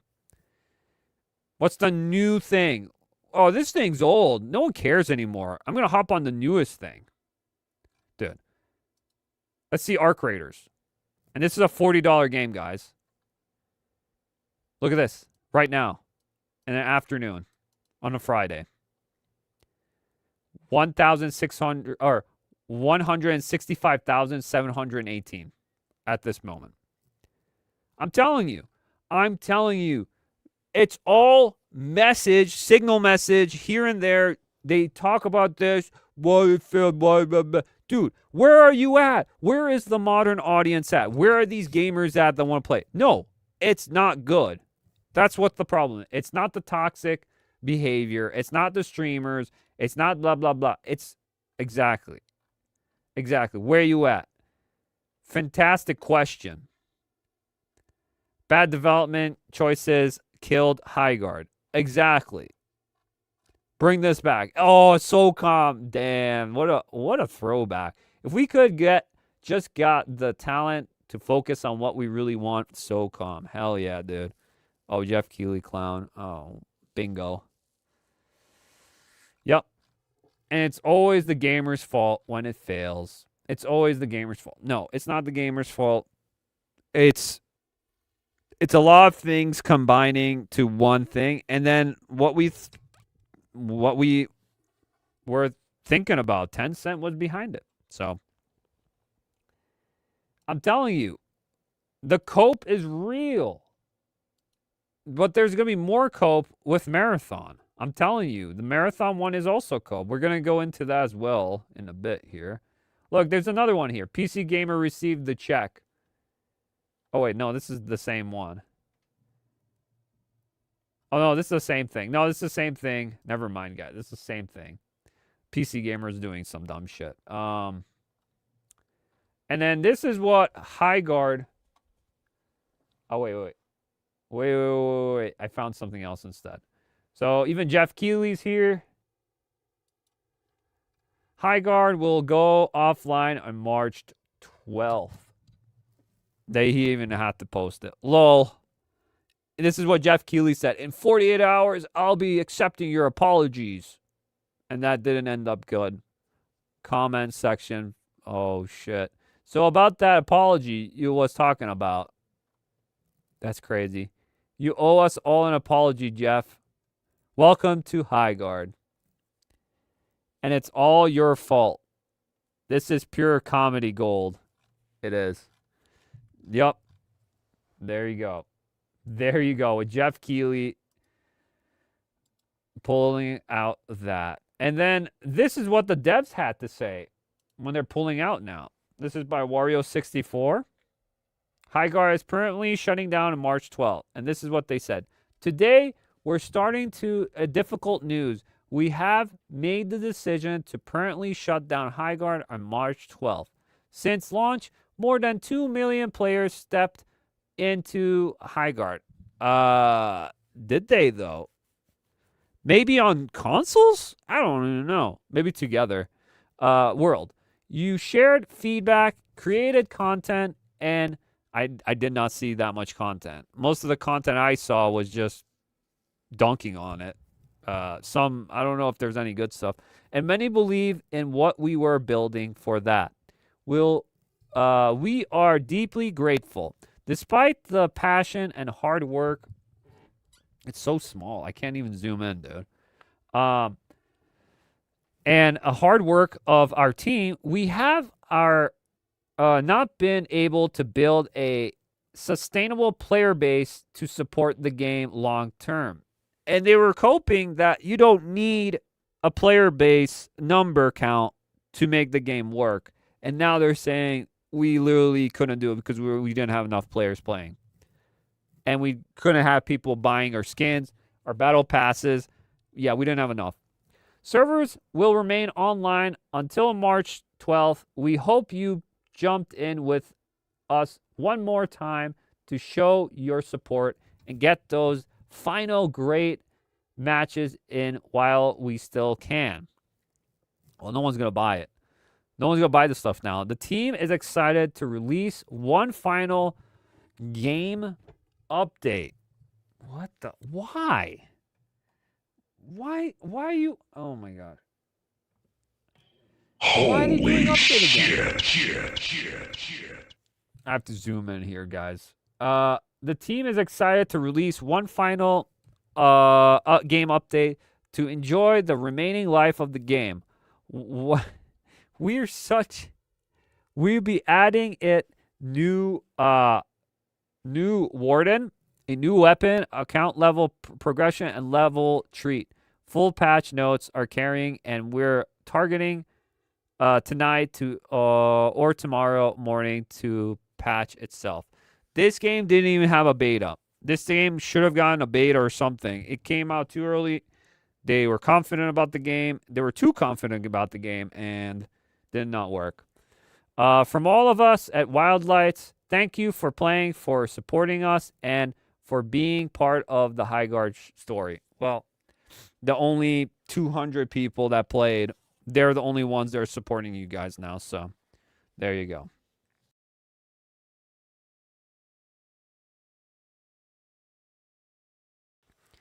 Well, guys, I think it's farewell for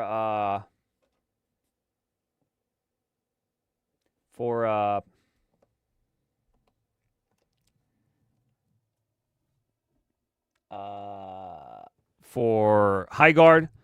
It is considerably now Concord 2 failure levels, and that's just how we're gonna go with. So yeah, rip to Highguard.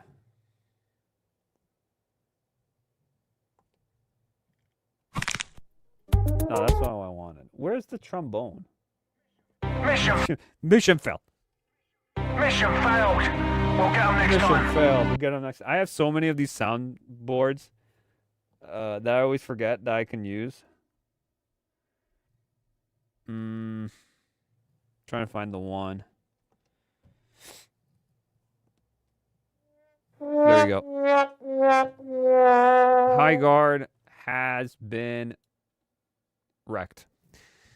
So long, Highguard. It was very short as it lasted, but it's time to move on to the next one, because Marathon might be the next one, guys. I don't know what I hear about Marathon. I'm going to talk a little bit about Marathon. Not too much, though.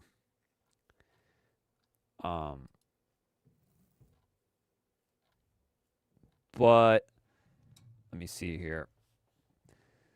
I gotta delete some of these here real quick, guys. I have so much here bookmarked. Let me see.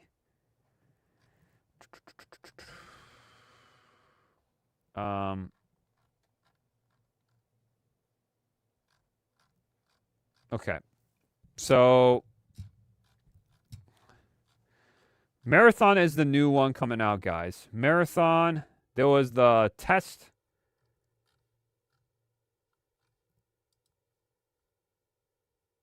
Where is it?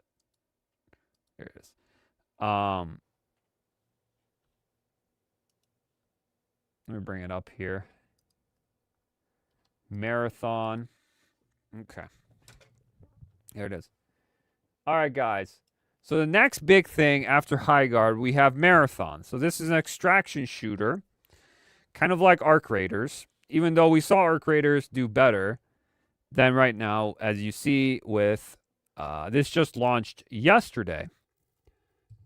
And the highest it peaked is 88,337. Now, this is not a free-to-play game like Highguard is. That's why Highguard had bigger numbers.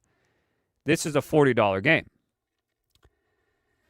And it does have some interest because it's a new game. Everyone wants to check it out, want to see what it's about. You know, there was the test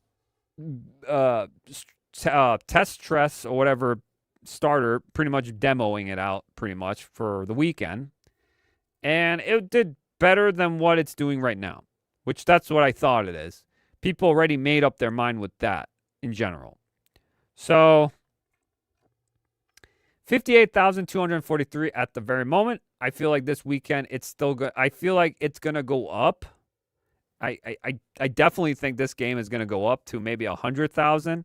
I could be wrong. It might stagger, or it might go down, or it might just leave at 88,000 at all-time peak. But we don't know yet. So the max right now, it went this and then it went down, probably because of night, and then back up.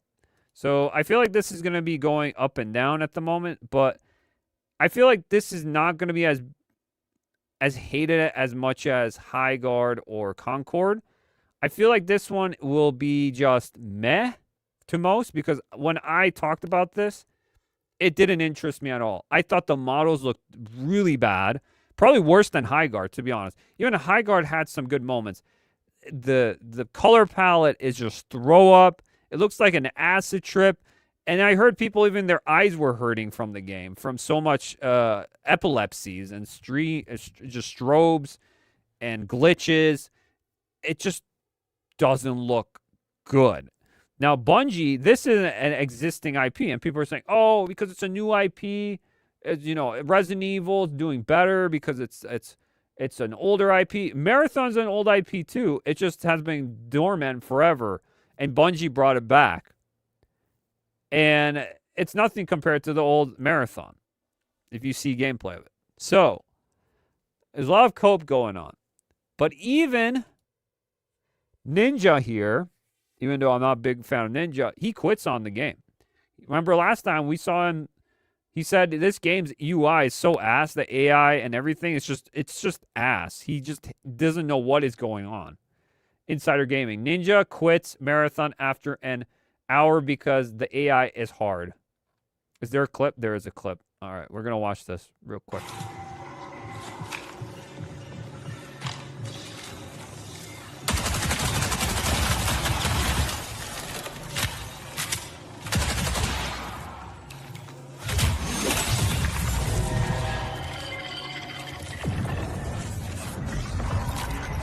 Tell me someone's got a backpack, bro. He's like, oh shit, I gotta do this stuff. Let me see what he has.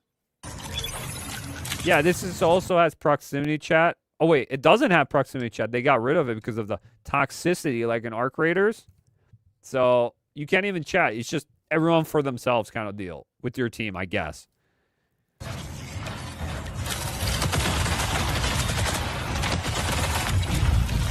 Dude, fucking leave! AI is harder than real players, bro. I can't stand this game. Dude, that's crazy. AI players are better than normal players in this game. Holy shit, dude. Exits the game. Dude. I'm on the... Get me out, bro. Dude, you know what would be even better? If he just uninstalled the game right there. But he just exited. He's like, I'm done. Dude, he's like, I'm done. That's crazy. I don't know what this is.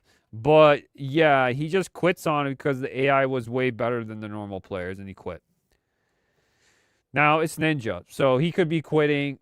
You know, I'm not the big fan of Ninja, whatever. But this is like a telling of the people that want to play this or not play this, but Ninja has been also vocal on this, that he doesn't know if he's having fun or not about the game. So take that whatever you want, but that's just one of the things with Marathon. And what else we got here? So we have more here, guys. Bungie asks media, I'll zoom in for you guys. This is Pirate Nation. Bungie asks media outlets to delay Marathon reviews until late March. They claim that it isn't a mandate, but a request/suggestion. Bruh, what are we doing here? They're not confident about their game. They're not confident about Marathon. You be having reviews yet, but the reason why is because it just launched and they're doing the servers, all that. So they want them to take it, I don't know how many hours you need to play this game to make your honest review about it. But still, like, I think these early access media already had the game and they probably played their own time. But apparently no. So everyone's playing it right now. Okay. Kind of iffy, but Concord 3, oh gosh. The game might not exist in later March. Welcome to Highguard. I don't think it's going to be as bad as Concord or even Highguard. Highguard, like I said, had potential still, even though I wasn't a big fan. Marathon, I think has potential because I hear the gun gameplay is good, but everything else about it is not good. That's what I hear. Like, the UI is kind of ass. The extraction part is not so good. There's just things about it I heard that it's not too good. And there's some positive things too. But, yeah, that's not good. So they know they're in trouble, but that the game, as it is, will not get good reviews. Flop. No, I think it will get good reviews because they're going to be shilling for this game as hard as possible. I think the Access Media will be shilling for this game. And a lot of content creators that get sponsored or are shilling for this game will also give it good stuff. But the thing is, will it respond back with the gamers? If the gamers don't like this game, they'll drop it, and this game will be cooked. So people need to buy this game. You need to support this game if you want it to live. Now, already this color, this highlighter color, already hurts my eyes, dude. This is if you told me highlighter color, you point out things when you highlight things, okay. But in general, if I saw this in my game and it pops up, I would be disgusted. I don't like this color already. This highlighter green, yellowish color is one of the grossest colors. I'm telling you. It pulls your attention, but it hurts my brain. My eyes hurt from it. So that's just me, though. That's just me. I don't like this color at all. No. It's just not right. It's not right, guys. It's not right. I don't know. But the funny part is, too, that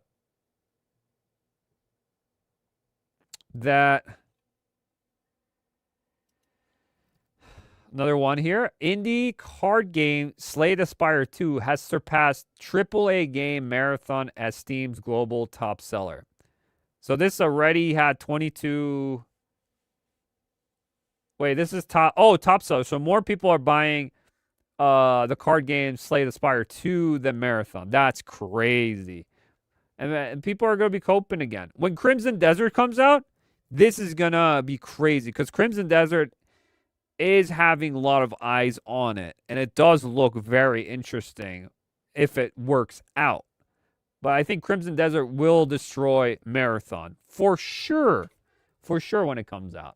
So yeah, that is also pretty funny that a card game is beating out Slay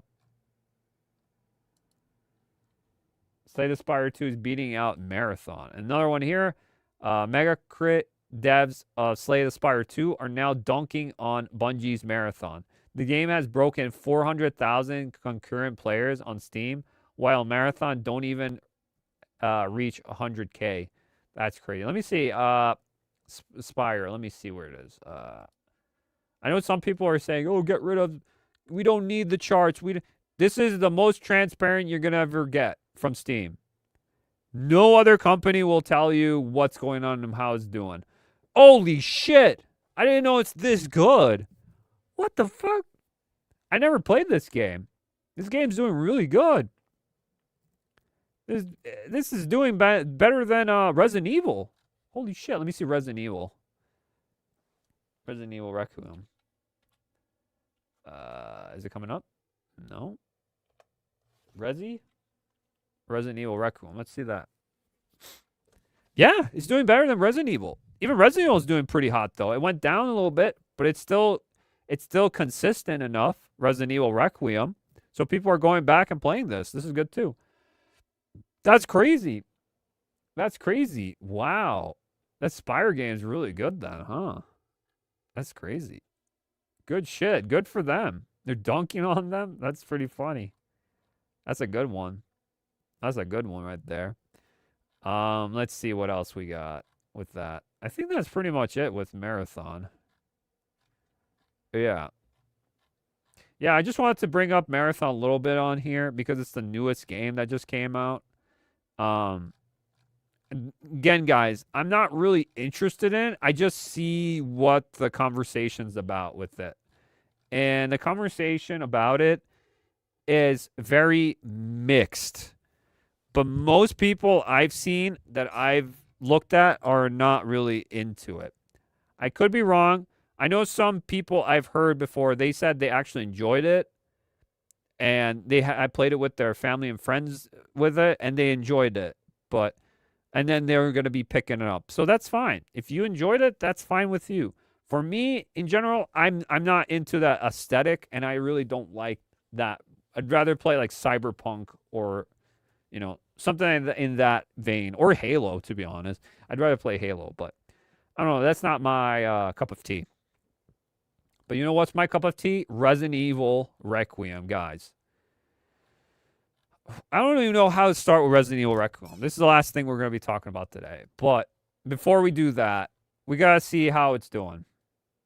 We just saw the SteamDB charts for Resident Evil Requiem, and it's doing pretty good. It's doing pretty good. Pretty good, guys. It's a single-player, most anticipated game of the year. People are calling it game of the year already material. Contender for it, all that. I think so, yes. At the moment, it is contender for game of the year. I would say so, yes. But we will see if there's any others. If there's nothing really good to come out this year, then yes, this will be one of them for sure. It's really good. It's very positive at the moment. Everyone's loving the game, which it is a fantastic game. I'll give you my 2 cents about it because I did beat it with my brother. Me and him played it, and we beat it. We saw through the whole thing. And what else we got? We have others here, too. So, Resident Evil Requiem becomes fastest-selling game in franchise history. So, Capcom said has been success, as Resident Evil Requiem was already sold over 5 million copies in a short space of time. There you go. Over 5 million copies in 5 days. Bruh. I didn't want that, but okay. I don't know why it munched. Why did it munch? There it is. Pretty good. Pretty good. What was I? Oh my God! So it did really well. And it's probably going to do more than that later because it's just doing gangbusters. So here we go.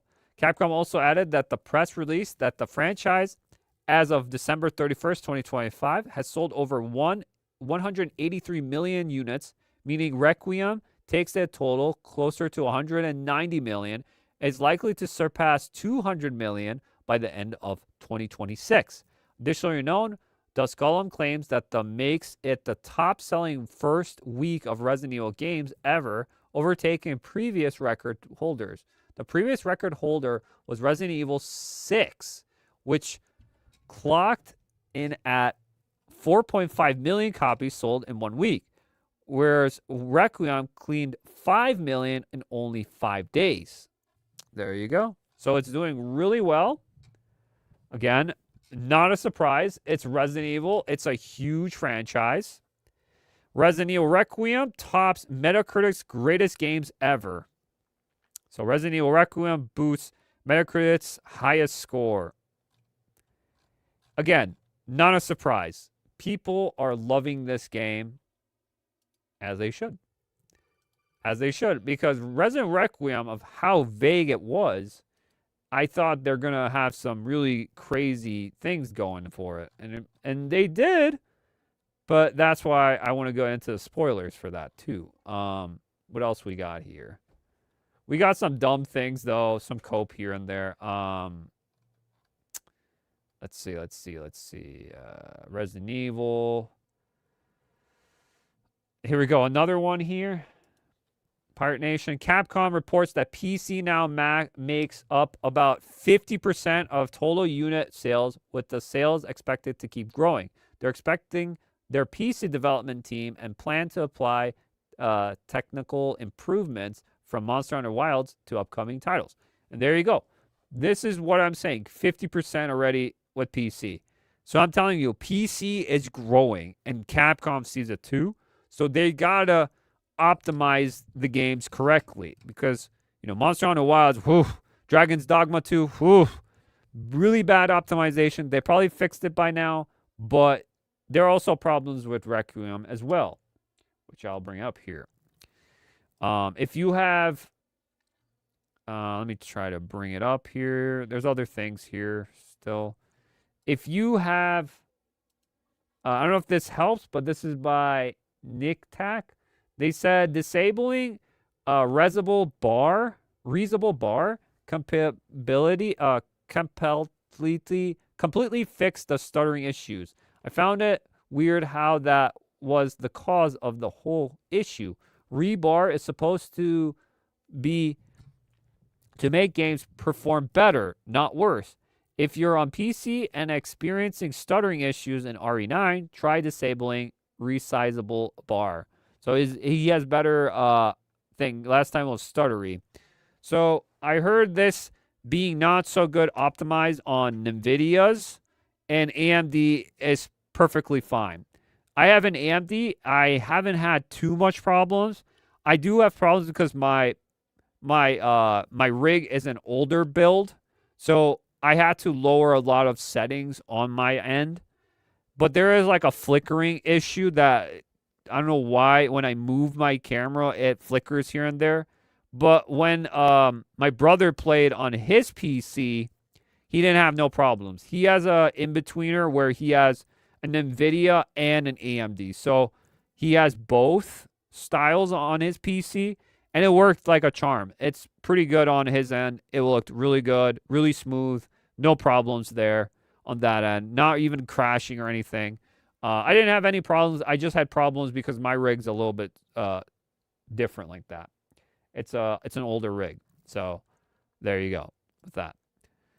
So yeah, there was problems I heard with the NVIDIA. And here's another one. The Gaming Prophet NYC. The disconnect between the gaming journalists and the gamers need to be studied. Here's Resident Evil Requiem. General favorite 88. Universal 9.5. And then Last of Us Part 2. Critics 93. User score 5.9. So yeah, dude, this game is way better than Last of Us 2. Even though Last of Us 2, story-wise, it's ass. And I would actually give this game better a little bit with the story, even though there's some retcons and plot holes and weird shit going on with the game. With the writing, I would say Resident Evil Requiem is still a better experience than Last of Us 2. Unfortunately, it's better. It's better. It's just better. But yeah, that's what the media loves this because of all the weird shit in Last of Us. Yeah. Yeah, so that's another one there. It does need to be studied that why is this and why is that? I don't know with that, but yeah, that's Requiem. There's another one here. A lot of Requiem stuff here, guys. Resident Evil Requiem. Motion capture actor Anglia Santambaro said they filmed some scenes in almost complete darkness using only flashlights and head-mounted camera lights. We would turn off the light in the studio, Santa Alberio said, and we would only operate by flashlight or camera light on our head, which, again, this is why the acting in this game is really well done.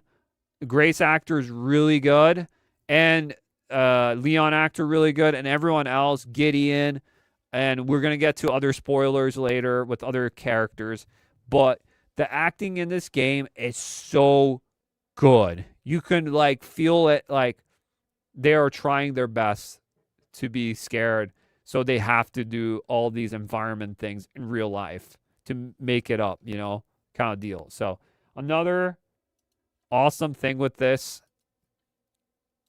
with that.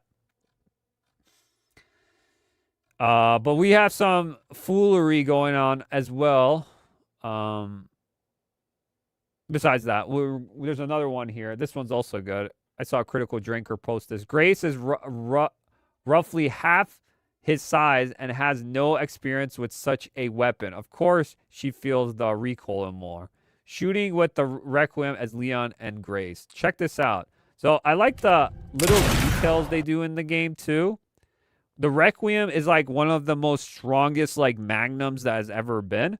Because freaking the Requiem, I don't know if this is a spoiler or not, but it's pretty much rifle ammo. You're shooting rifle ammo through this big magnum.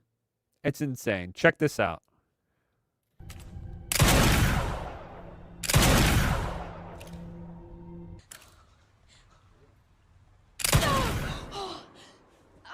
Jesus. Grace is just like, Jesus. She like hurt her hand when she does it and it recoils back so far. And Leon's just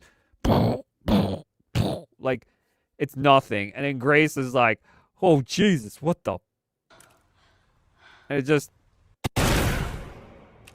yeah, for her, it like hurts in the beginning. It's so funny. It's like, I like that little attention of detail because she's so small. You know, she's tiny. She's petite. That's what I said. She's petite. And I'll talk about Grace a little bit later. She's petite and Leon's just really buff now. So that's why it's awesome little detail with the Requiem that happened. So I like that. I like a little personality in there. That's awesome. That's awesome with that. Little attention of detail does help a long way. Yeah, but there's some foolery going around again, guys, with the journalists. We said last time with the Kotaku, double standards. Here's Journos again by Krabutis. There's PC Gamer. Stop the clock. Resident Evil Requiem first sexy Leon mod hit Nexus mods just 4 days.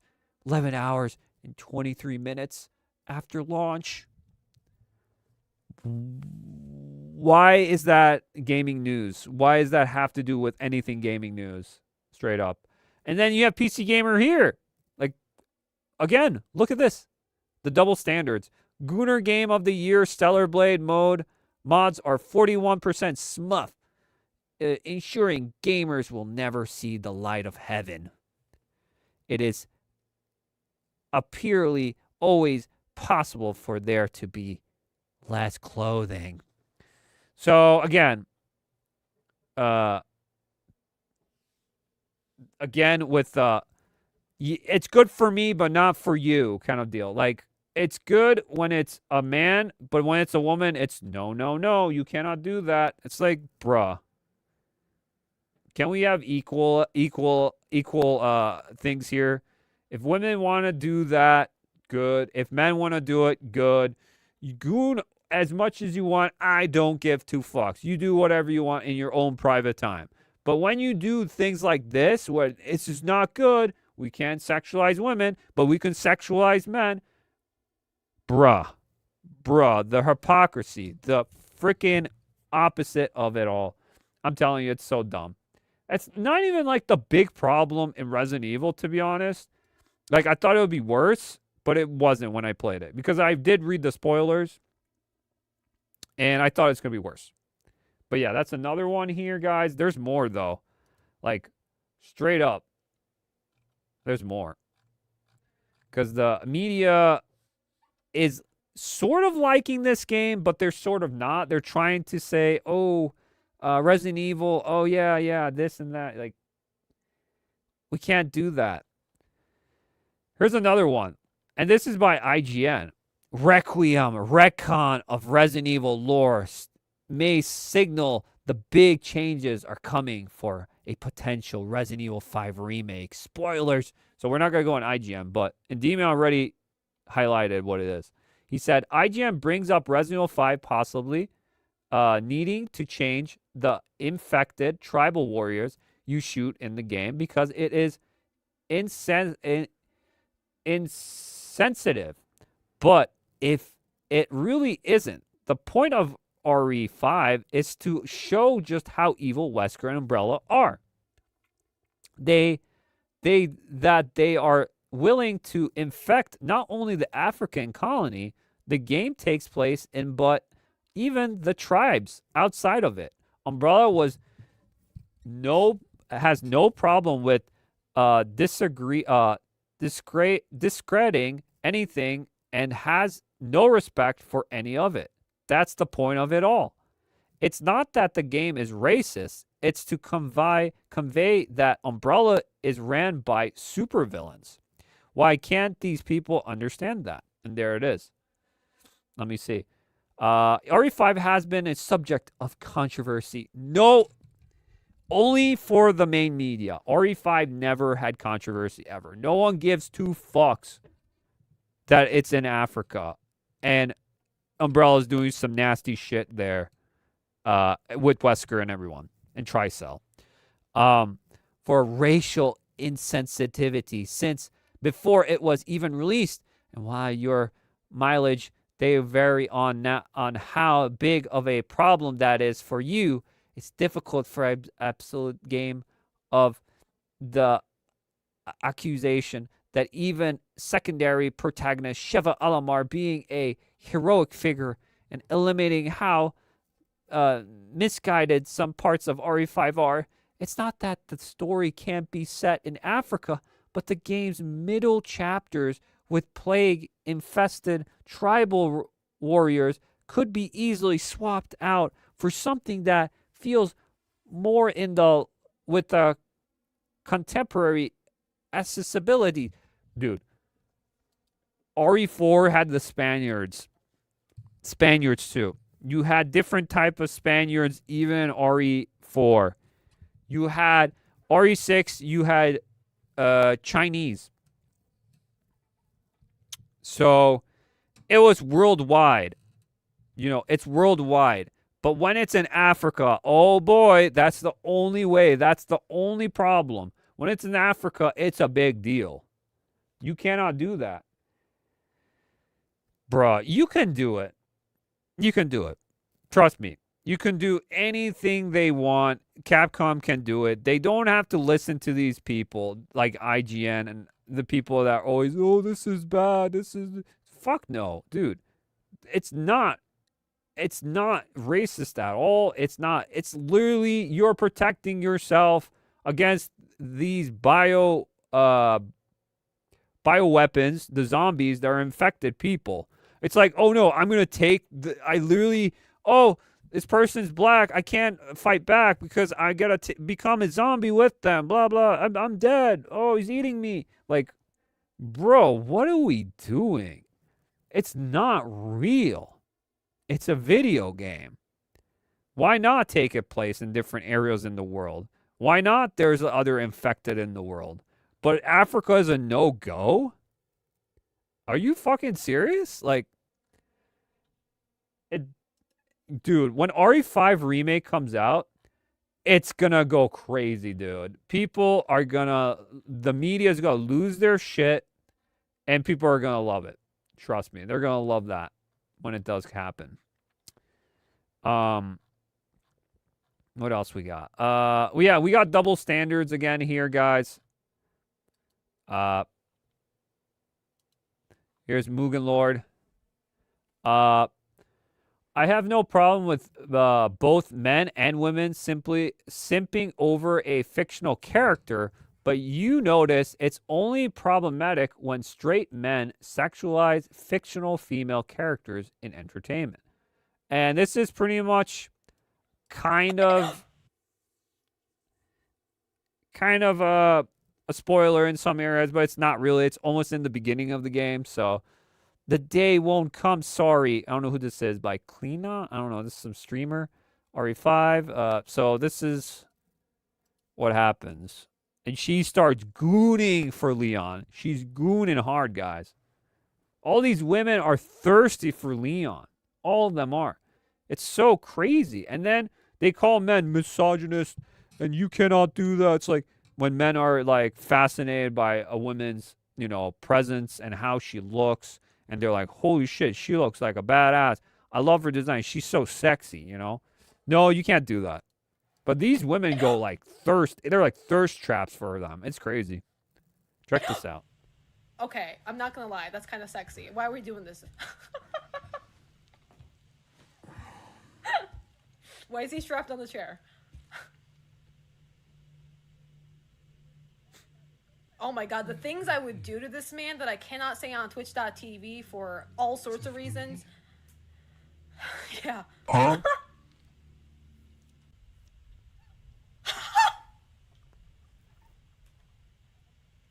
Okay, you're not supposed to. You're not allowed to do that. Like, you can't just do that and think that we would stay silent. Okay, you can't just do that and think I'm not gonna react to it in any sort of fucking. You cannot do that. That's my man. You cannot do that. You can't touch him like that. What the fuck is? Way, like, let's be fucking real now, dude. And these women always say that dudes shouldn't be like this and that, and they're telling dudes not to be. But when they're gooning for dudes like this, it's absolutely insane. Dude, Leon looks like a badass. Guys want to be Leon because he looks so cool and he's badass looking. He's literally embodiment of John Wick now, straight up, because he's in like his 50s. And girls want to fuck Leon, straight up. They just do, because they love Leon, how he looks. And gays want to fuck Leon too, let's be honest. But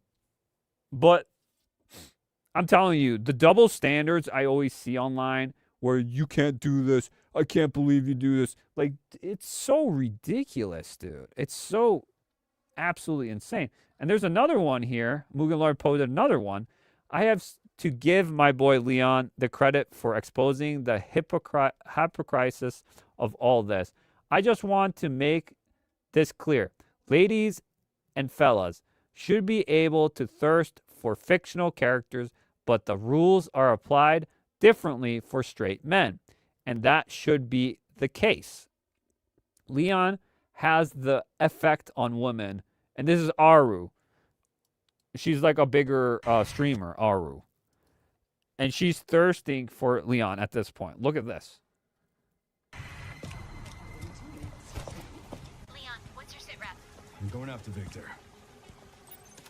I mean, I'm literally saying right there, on the sidewalk, in the rain, in the car, on the street, in the traffic, in front of the moving cars, anywhere, at any time, at any place of his choosing. Lordy Lord! I don't even know what happened the past minute.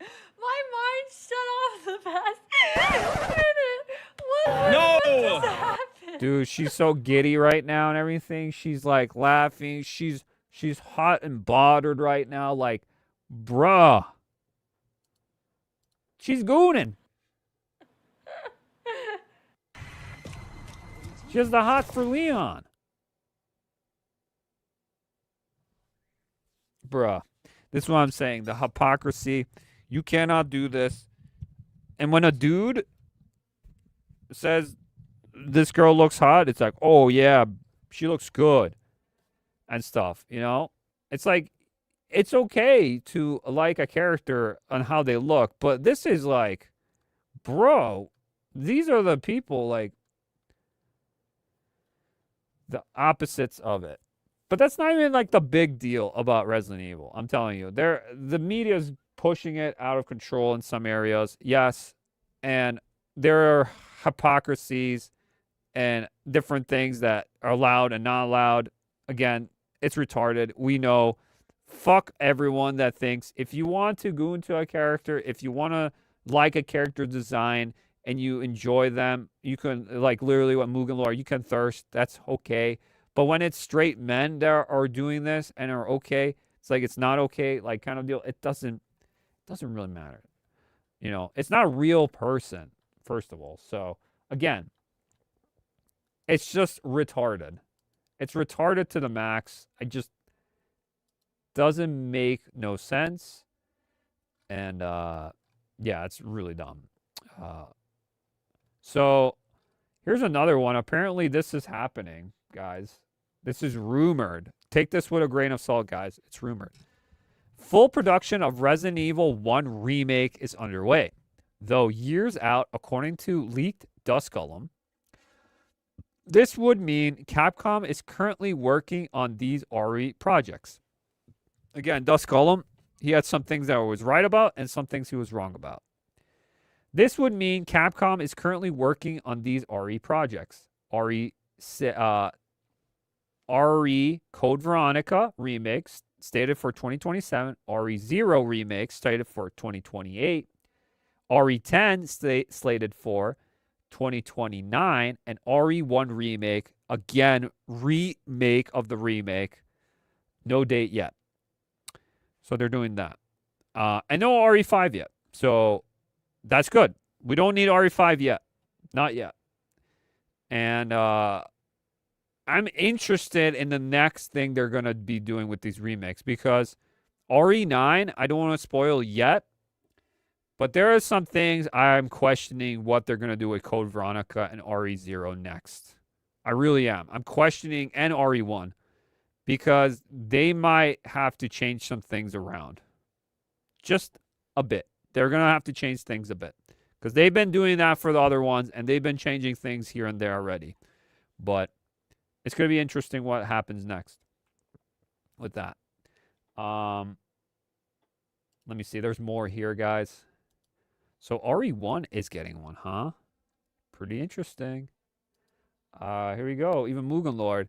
I'm not surprised if they are making a Resident Evil 1 remake. Again, they are creating a remake timeline to fit these newer games.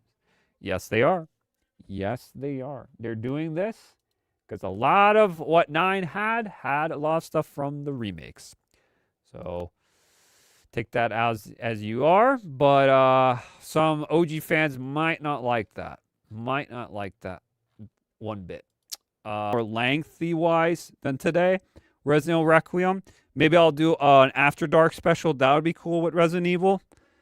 Something like that. That would be really good, I think, for that. But I just want to give you a little bit what I thought about the game and everything about it, because I did go through it with my brother. We played it together in some ways. I'm still going through it myself more too, but I know the whole thing. I did get spoiled when the game did come out, so I known about the spoilers, and I was cautious. I said, this will be the split between, in Resident Evil Requiem, I saw this is going to be the split between fandoms, which I think it can be a split. But I think most people are more positive than negative about it. I'm kind of in the middle. And I said that maybe there won't be a middle. And then I'm still in the middle of it. In one hand, I really like the game.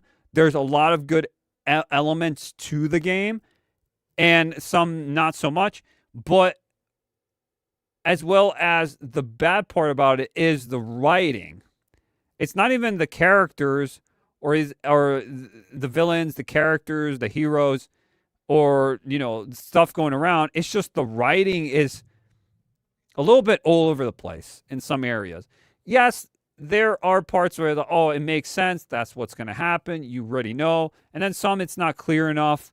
And some things they feels like they forgot about and they bring it up or they don't bring it up. So a lot of things, Resident Evil always had this problem with the story in general.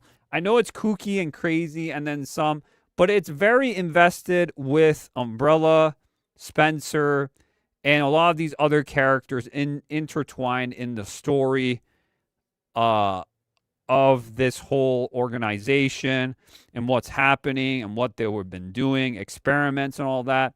That's the fascination of it. And the stories are supposed to be grounded, but they become more science fiction over the years. It becomes more science fiction. It becomes a little more crazy, more kooky. But it still felt like there was a story plot that was going, and now it's kind of just, yes, we're adding a little bit more to it that maybe solves a bigger part of the puzzle, but it feels like it's just more there just to fill out some things that maybe it didn't make sense in the past, but then we're also changing some things, retconning some things to make it work now with this new version of Resident Evil moving forward. So that's why I said with the split with the fan base. I'm kind of in between. I'm like, I don't hate it, but I don't love it either. I'm like kind of like that. But let me let me show you, because I want to do this real fast, if possible, with that. Oh, yeah, guys. Also, before that, there's also, if you like Resident Evil 4 Remake and it was really shitty on your PC recently, well, Capcom removed Enigma DRM from Resident Evil 4 Remake. The DRM caused huge performance issues. It was added 28 days ago. Now it's DRM free. There's no DRM in Resident Evil 4 Remake. So there you go. I just wanted to bring that up real quick, because I saw that and I was like, oh yeah, I better bring that up. So Resident Evil 4 Remake, no DRM, pretty sweet. I love to see it, and my game runs even better like it did before. It runs really good. Really good. All right. Now, what the heck am I on? Okay. I'm so confused. What am I on now? What am I watching? Okay. So, I want to go through this real quick. Maybe partially spoilers. Don't know. It might be spoilers, actually. I'll put the spoiler in just in case for you guys, so you know. Spoiler warning. There you go. It's there, so you guys know. Turn away if you have to. But I'm going to go through it. I don't think this will have spoilers, but I could be wrong. So JJ from the Row Network, which is, he's from the Resident Evil. I do watch their channel when I go through Resident Evil stuff. And he says, now that I've had the chance to replay Resident Evil 9 Requiem multiple times, I wanted to recap my thoughts. Graphics, best looking RE game to date. I totally agree with this sentence. I totally agree. Best looking Resident Evil in the RE engine I've seen of all the Resident Evil games they've made so far. It's the best looking game. Graphically and how it looks, it's very appealing. Very appealing. You can literally see this game and say, this is a really good-looking horror game. You don't see many good-looking horror games on the market, but this one you see and you're like, damn, this is a good game. Now, horror aspect, here or there. Next, he says, gameplay/replayability. Nice blend of different gameplay styles that keep things engaging. Currently, on my 5th playthrough, a couple of areas drag, intro and orphanage, but overall solid. Okay. I agree with this. Gameplay and replayability. Replayability is, most Resident games, you can beat them pretty fast. Some are a little bit longer than others, but you can usually beat these games in a pretty decent speed. First playthrough, me and my brother went through it. It was like 12, 13 hours. So, yeah. And then later, it's less than that because you know what you're doing next. So, there is replayability. You get unlockables later that you need to get points for later, do puzzles, get models, get concept art, get cool costumes for your characters, and weapons, and all sorts of things. Infinite ammo, all that. You know, there's always replayability in Resident Evil games. Gameplay, pretty solid. I like the Grace mechanic. Grace is an OG RE1, RE2 style with the RE7 kind of gameplay as well. So I feel like Grace is my favorite part of Resident Evil 9, which is weird to say because I like Leon more, obviously because he's an OG. Grace is a new character. And Leon is more like RE4, 5, and 6.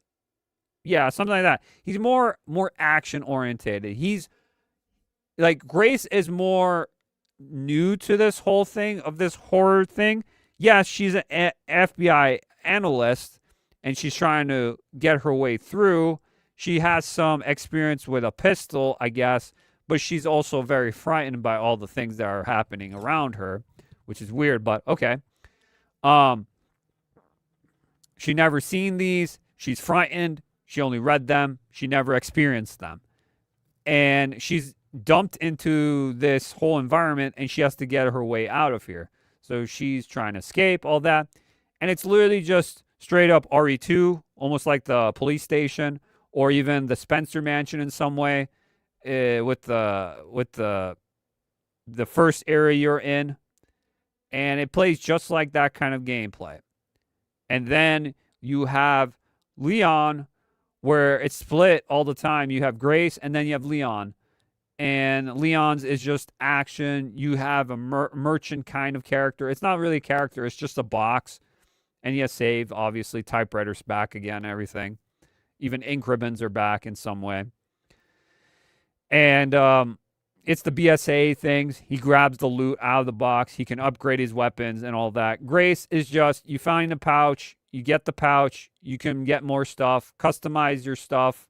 Combine things. It's just like RE2 Remake almost, with some parts of RE7 in there as well. And Leon is just RE4 and RE6. I would say also RE6 in there because you're getting points for killing things, and that's how you upgrade, because RE6 was the same. You just kill things, get some points or whatever off the ground. And in this one, you don't grab the points, I think. You just, like, you kill the enemy and you get the points kind of deal. It's like that. So that's pretty much the money system. So he says, nice blend of different gameplay styles that keep things engaging. Yes. I think the pacing's a little bit off here and there, especially in the beginning when you're switching between characters. I'd been better if you played Grace and then the other part with Leon. But they just wanted to give you a little tease of each character to see how you're going to be playing through in the beginning. And then at the end, you really don't have the tease anymore. It's only the beginning part. The pacing was weird for me. But it's just a minor critique. It's not like a big one, but the pacing was weird in the beginning. Currently on my 5th playthrough, a couple areas drag. Intro, yes. Grace and Leon parts there and there. And then when you hit that, the care center part with Grace, that's when the game starts. When you jump, when you find the hag, which was in the demo. Everyone knows the hag person, monster, chasing Grace and stuff. That's when the game actually starts. Like the epilogue or the beginning part, the intro, drags a little bit with Leon as well. It's cool in the beginning, but I wish you can just cut that part out and just start from Grace in the hospital section. And then also the orphanage. The orphanage scene was absolutely dumb. In the beginning, it was intriguing. It was fine. But after a while, when you replay, it's just drags. It's not needed. I wish you could just cut that out with another playthrough. Cut that part out if you like. Just cut it. That'd be nice for that too. That orphanage part is really not really needed. Not much context there. It's just tiny bit. But yeah. Overall solid. Okay, yes, overall solid. I would also say some of the Leon, when he hits Raccoon City part, where you go and explore a little bit of Raccoon City and there's a lot of things to do. It's semi-open world. The Leon parts felt a little... it felt good with the fighting parts, but it lingers too long, and it feels like, okay, is there more to this? Can we go to another area? Then you go into the RPD, and that's when the game starts going back to interesting parts again. Then the orphanage, and then all after that, yeah. But it lingers a little bit, but it's not like too bad. You know what you're doing when you play through first time. It's hard, but next one's going to be easier and easier. Survival horror action balance. Feels like a mix of RE2 Remake, RE3 Remake, and RE4 Remake with some elements of RE5 and RE6. But it works better than expected. Any identity crisis that somehow works. Okay. Yeah, it has a lot of mixture of different games. It does. I feel it in there. Yeah, Resident Evil has had an identity crisis for a while. Let's be honest. It really has. It doesn't know what it wants to be. And it had that era where they have the OG fans who love that survival horror. And then you had the ones 4 through 6. You had the action horror. And then in 7, they went to, again, horror. And then in 8, they went to like the more action-y horror. And now they're do both of them. So they're giving everyone they're giving everything everyone wants kind of deal. And you can't please everyone, which is the same with this. But it worked in some areas. It really did work nicely. I didn't hate it as much as I thought it would. But I feel like this game is an apology to RE6. It just feels like in some areas it does. It really does feel like an apology to RE6. And it does because there's always different story elements to continue. You still get all your loot from the last one with the chapters, but you just grab stuff as you go and do things as you go. It's like you're just continuing the story. It's not like you're stuck in this area, the Spencer Mansion, and you're going to be in the Spencer Mansion through the whole entire game. It's not like that. You're moving to different areas. You get a huge portion in the you get a huge part of the intro. Oh no, not the intro. The intro, you're in the hotel. Then you get a huge part with Grace, about 40% of the game with Grace in the hospital. After that, the 60% is all Leon. Leon is in Raccoon City. Leon's in the RPD. Leon's in the orphanage. Leon's going underground. And then you have a little part of Grace again, and then Leon again at the very end as well with the boss fight. So it's mostly Leon through the whole game. Grace is 40%, Leon 60%, I would say. Something like that. I would say about. But yeah. What else we got? Enemy design. Nice variety. Loved seeing classic enemies return, smart zombies, and variety of how encounters play out. And blister heads were great. Very tense. Similar to clickers in The Last of Us. Yeah, I don't have problems with the enemies. The enemy designs are cool. Everything was cool with that. I love the zombies. They have the memories when they were what they were doing before they became infected, and they do the things, they talk. I like that. It's cool. Everything about that was awesome. It changed. I like what they did with that. That was good. Boss fights. Good overall. Super Tyrant was a highlight. Some clever environments, mechanics mixed with scripted moments. Final boss felt almost copy and paste from RE3 Remake, but I didn't mind it. I didn't mind it either. Yeah, it was just like RE3 Remake, the ending of it with Gideon, because you fight Gideon at the end. That's the last boss, guys. That's why I put the spoiler warning. Gideon's the last boss with, you would think, Albert Wesker, because it's not Albert Wesker. It's Zeno, and he looks like Wesker, but he's not Wesker.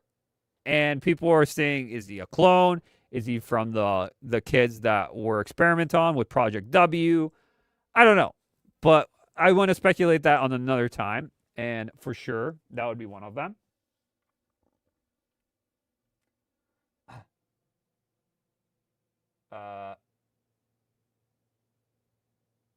Successfully connected. I don't know what happened. It got disconnected? Chat got disconnected? All right, we good. And Zeno was the big villain. They were propping him up, but then it found out that it was Gideon at the very end. Zeno gets wrecked by Gideon, Victor Gideon, and Victor Gideon is the last boss. That's what happens. So it's stuff like that. But yeah, you fight like a giant spider. You fight the Tyrant. Mr. X is back, a better version of Mr. X. That boss fight was sick. Mr. X, questionable. Why? Whatever. But for the moment, people are like, oh, this is awesome. I don't care. But in the technical aspect, if you think about it, it's like, yeah, it's the connections, throwing things down, blah, blah, blah. With all the Mr. X, they have all these super soldiers. And I'm like, okay, whatever, I guess. But like, it was just a callback. Let's be honest. It was just a callback to that. And they're trying to get, they're trying to get all these like fan service stuff. Because this game does have a lot of fan service in it from the other games. But yeah, that's pretty much it. There's some interesting boss fights here and there, but not really too memorable. Weapons / combat, good variety. Would have liked a few more gun options for Grace, but its unlockables are fun. Leon has right amount. No minigun though. Yeah, well, miniguns for Chris, not for Leon. But yeah, I think it's fine. I know some people didn't like it that Grace only had like the Requiem and a pistol, like 2 other pistols and a Requiem, but you can still lock another pistol. It's like she just has pistols pretty much, no shotgun, no anything else. Yeah, so yeah, it's fine. It's not too bad. She has to use her head more, be more sneaky, Grace, than Leon. Leon's just straight up John Wick. He goes crazy. Map design, Rhodes Hill was fantastic, very much like the RPD as far as the layout design. Leon's early Raccoon City sections felt confusing and bland at first, but flows much better on replay. Loved the look of our Raccoon City once you reach the RPD. And onward, Ark is the laboratory underground. They have another one. It's underneath the orphanage. Had some very cinematic locations with decent backtracking. Yes, it was okay. It was okay. It wasn't as long as it's the coolest part. I forgot about this. The coolest part was Hunk. Hunk was the coolest thing, even though it didn't make no sense. Leon was fighting Hunk's team, and then Hunk comes out of nowhere. You hear his voice, and he's like, "I'll finish off myself." And it's like fucking the Krauser fight from RE4 with the knife fight.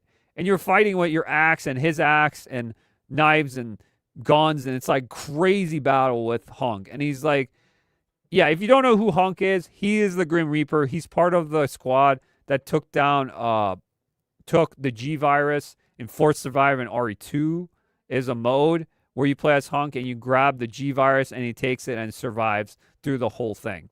It's pretty insane, but Hunk is pretty much the Boba Fett. If we're talking like Star Wars, he's the Boba Fett of Resident Evil. He's like a badass kind of character, but he's very sneaky and you don't know much about him. But it was pretty sick, that battle with him. Puzzles, easy and fewer than I hoped for, but glad there any improvements over Village and RE3 Remake. I heard the puzzles were so not good. They're very easy to figure out. They're not hard at all. The puzzle department was the weakest I've heard. It was very weak. Soundtrack. I don't see much people talking about the soundtrack. What did he say? Fantastic mix of new and classic RE sounds. Love the synth. I agree. I think this one has really good soundtrack. Like I said before, it's like Blade Runner-esque synth wave, synth in the background.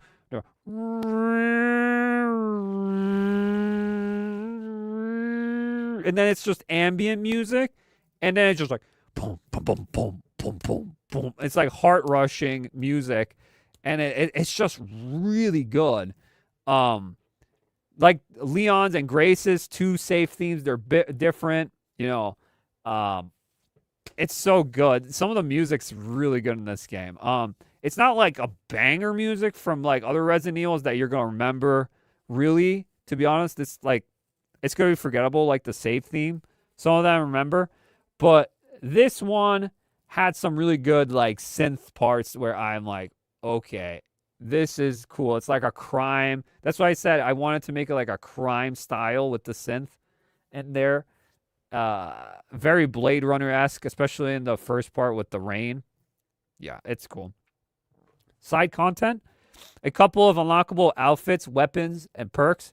No bonus modes yet. Hoping DLC expands this. The door is wide open for another Fourth Survivor. I agree. Because if you know, when Hunk gets wrecked by Leon, his body disappears. And he could have another one where he escapes the laboratory while it's blowing up. They could do a DLC with that. There's a lot of things they could do with DLC. I think they could do a Chris DLC, Chris Redfield. They could do a Leon story that we still don't know because there's a lot of things Leon is hiding, I would say, especially with the ring. He has a ring, so he's married to someone. We don't know that. And other things like with the infection, Sherry and all that. Who else they can do? Some people want Ada or like a Jill or Claire to come back. I don't think that's going to be the case in this one. And then also Alyssa Ashcroft prequel I saw too that people were saying you're going to play as Alyssa. I don't know about that either. There's a lot there they can expand on with the DLC. That's why I said I don't know if I want to do a review of this yet until it's fully out with the DLC because there's a lot of things I feel like could be added into the DLC that could change my mind about the story and make it more fleshed out. Because there's stuff in here I'm like, I think they forgot what was going on in this part. You know, kind of deal. Like there's things I'm like, did they forget about this? Why did this? They did that in the beginning and then they didn't do that again in this one. You know, it was a little confusing in that part. But yeah, DLC hopefully comes out as well as I freaking want this Capcom so bad, but can we just get Mercenaries? We need a Mercenaries mode, a 30th anniversary Mercenaries with all the characters coming back and just grouping up multiplayer if you like a 2-player co-op, or just make it like Resident Evil 4 Remake did Mercenaries. Do it like that. You get little goodie extras if you do really good in your score. Add characters from this game. Add characters from the past. All these characters come back, like a 30th anniversary Mercenaries. If it's just an add-on, like a $5 add-on, I would be okay with it too. Or a $10 or $5. I'd be okay. A little bit more than that, probably not. But it would be awesome. Or just add something in there. Definitely there's going to be some story DLC, but I would like very much a Mercenaries mode in there. I just want to go in there with Leon and just start going ape shit, you know?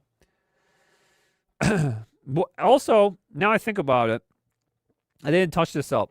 The sensitivity on my mouse was insane. I had to constantly check my mouse sensitivity, controller, and everything. It just felt weird when I was playing this game with the sensitivity. I've seen other people have been talking about this too.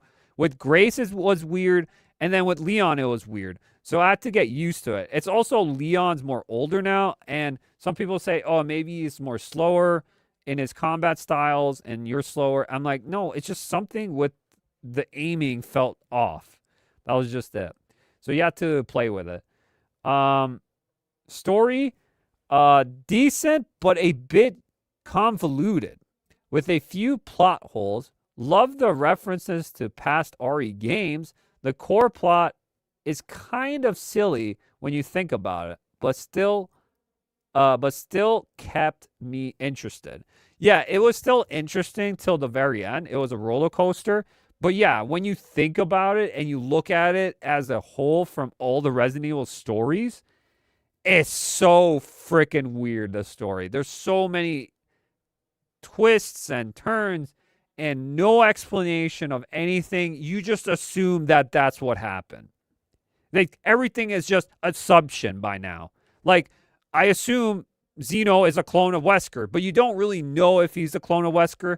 It's just Gideon saying, you're an imitation. And that's all he says. And Wesker's like, oh, what? Like, or Zeno's like, what? Everything to Grace getting bit, a couple of times getting hurt, not getting infected. It goes on and on. I'm like, what the? And the missile strike, no one knows who did the missile strike. And then they say, oh, it wasn't the president or that, attacked Raccoon State. It wasn't the president or the people that, the government that did that. It was someone else in there, the connections, all that. But we know who did it in Resident Evil 6. It was part of Simmons. He lobbied them to do it. Simmons was that. So now Simmons is part of the connection. Like, a lot of these characters are part of the connections now. And Umbrella was just a cogwheel in this whole thing. And the connections pretty much was the downfall of Umbrella. So Umbrella is not even the big baddie of this whole thing. That's what's weird about it. It's actually the connection. It's like an Illuminati underground. It's an Illuminati covered up government underneath. It's kind of like the Spencer of 007 James Bonds. It's like a secret organization of people controlling everything. This pharmaceutical organization. So there's like a bunch of characters that, are there that are part of it now. Like, you read that 60-page file that Grace has at the very end, and it pisses some of the people off. Be like, what the heck is this? Like, they've changed some of the story here and there for the story with Spencer changing his ways where he wants to do good, but he's still an evil person. Don't get me wrong. Spencer's still evil. He's still an evil old man. He still is. But he didn't want he pretty much double-crossed everyone. Even at the end of his death, he double-crossed everyone with Elpis.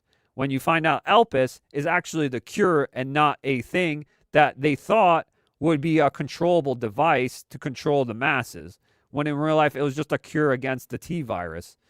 I don't know if it's other viruses, but it was the T virus. So that's when Leon was infected and Sherry was infected. Grace gave the Elpis to Leon, and he was cured.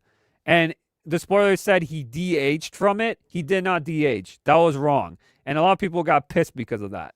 He didn't de-age. He just felt better at that moment. He just felt like, he's like, I feel like $100, kind of deal. Because he felt good. Because he's not hurting no more. And then Sherry's going to get it as well, because Sherry's on the line with Leon constantly. They're talking. And that. But I still ask the question, because everyone that was in Raccoon City that survived had this Raccoon City syndrome, this thing that it's an infection that comes over time. It was like a backup thing if people, I guess escaped. Also probably connected to something with the thermal missile nuke thing.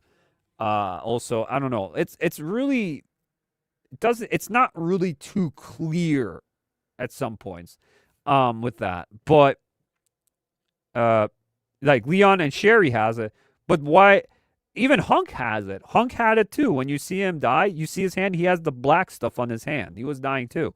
So even I think Zeno has it too in the eye, and Gideon has it too. Like a lot of characters have it. Some comes out faster than others. I don't know. Leon was dying at one point there too.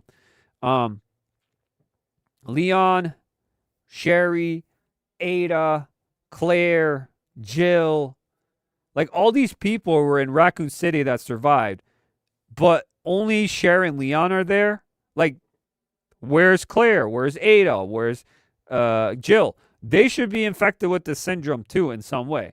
Maybe Jill is cured because she has a bunch of different antidotes in her, and she was also controlled by Wesker and all that. She has that ability to be young. She de-ages faster. That's her whole thing. But Ada and Claire have no excuse. They should be having the problems too. Right? That's why I'm saying, like, what the fuck? Or is it that Jake Wesker, not Jake Mueller, it's Jake Wesker, Wesker's son, also had an antidote too? And we're not even talking about an outbreak with the light, what is it called? The cure thing, the light. I'm trying to remember what it is. The daylight thing, vaccine. That's supposed to cure everything too. So there's different plot points here. Why is it only Elpis? Is it the only one that can cure this kind of syndrome? I don't know. Like, whatever. So you had Daylight, and you have Rebecca. Rebecca would be also helping you with this. She's like the best at medic, and she knows all these strands. So you have Daylight, you have Jake Wesker's blood that could have helped. Like a bunch of these things could have been, but they're like, no, it's Elpis. Like it's kind of, if you think about it, that's what I'm saying. If you don't think about it too much and you go as you go with the story, it's pretty good. it's a really good game. But when you think about it and you put all things together from other games, it's like, what the fuck are we doing, man? What is this? This is just bad writing now. This is just all just pointing out to one area. It's like, bruh. Overall, not a perfect Resident Evil game, but a really solid one. Great replay value, fantastic presentation, and fun ride for RE fans. What are you all thoughts on? So I think he's kind of right on this. I feel like that kind of way where it's a solid game. I really like it. And as a Resident Evil game, it's fine. It's good. It's not game of the year. It could be game of the year potential. If there's nothing else coming out, then yeah, this would probably be game of the year. But from what I've seen and what I've played and I went through, I really like the game. I like the game, but the story has problems. The story has problems. The writing has problems here and there. Characters are well. The acting for the characters are well. The villains are okay at best. It could have been more of them. I enjoyed the villains too.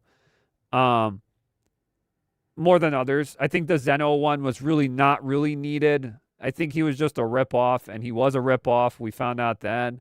Gideon was the real bad guy in real life. But yeah, it just made the story more connected, but also disconnecting the things that have happened in the past, if that makes sense. It's very, very confusing in that way. I think it's still a good game. If you're a Resident Evil fan, I would highly still play this game. I'd pick it up. I would pick it up. If you can find a cheaper way to find it, maybe a third party on PC. I've done that myself. Or you want to pay the $70, $80. The 80s for the deluxe, which I got the deluxe. I got it for cheaper on a different site, third-party site. You can get them through there.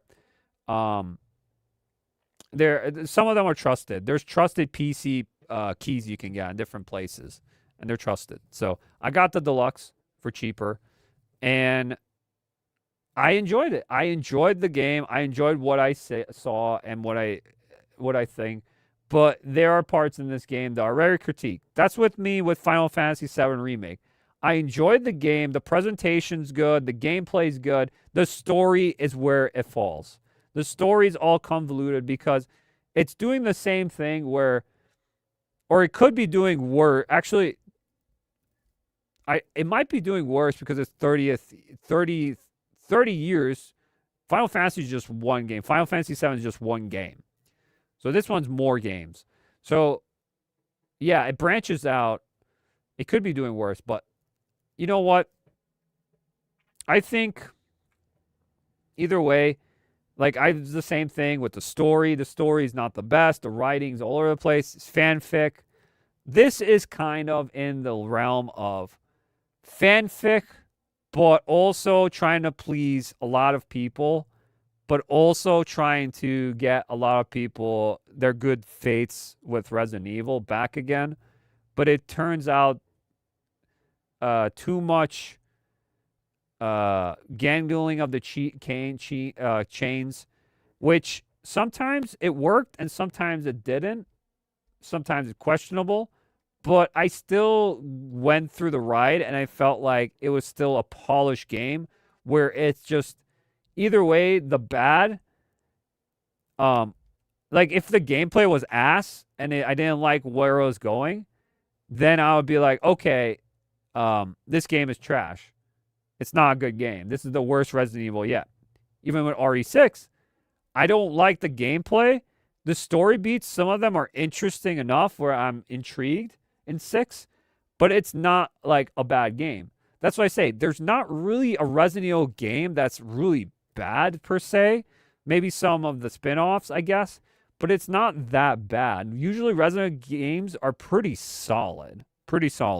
Spin-offs, I would say maybe not, but the mainline games are pretty solid. Even in the ones that are more or less like the ones that people don't like are still pretty solid games to play through, I would say. It's not that bad, but, to each their own. with that. Because the Resident Evil community is kind of split right now at the moment. It's been always split for a while now, but it's very split at this moment. So even though it got so many praise, people are loving it and all that, the good and the bad, which I don't want to go into the bad right now because there are people who are saying bad too and good stuff. This was kind of like an in-betweener. This is like a good. This is not really it's not really shilling too much here. It's not shilling. It's just being honest with what they think it is, you know, kind of style. So JJ said that. Shout out to JJ and the Row with that one. But yeah, yeah, it's not too bad, but Resident Evil 9 isn't a roller coaster, I would say.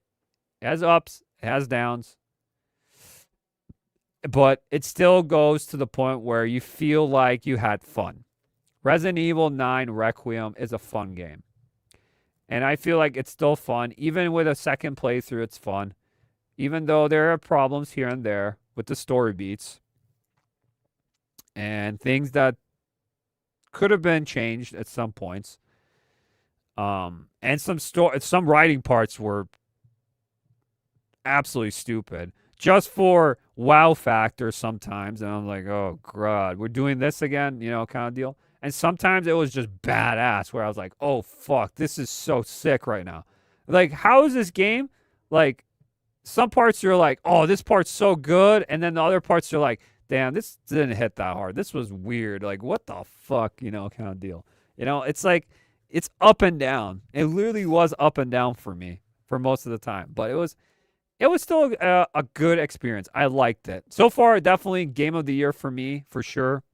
If there's nothing else coming out, then yeah, this will be it. And it was definitely, for sure, Resident Evil Requiem was overhyped.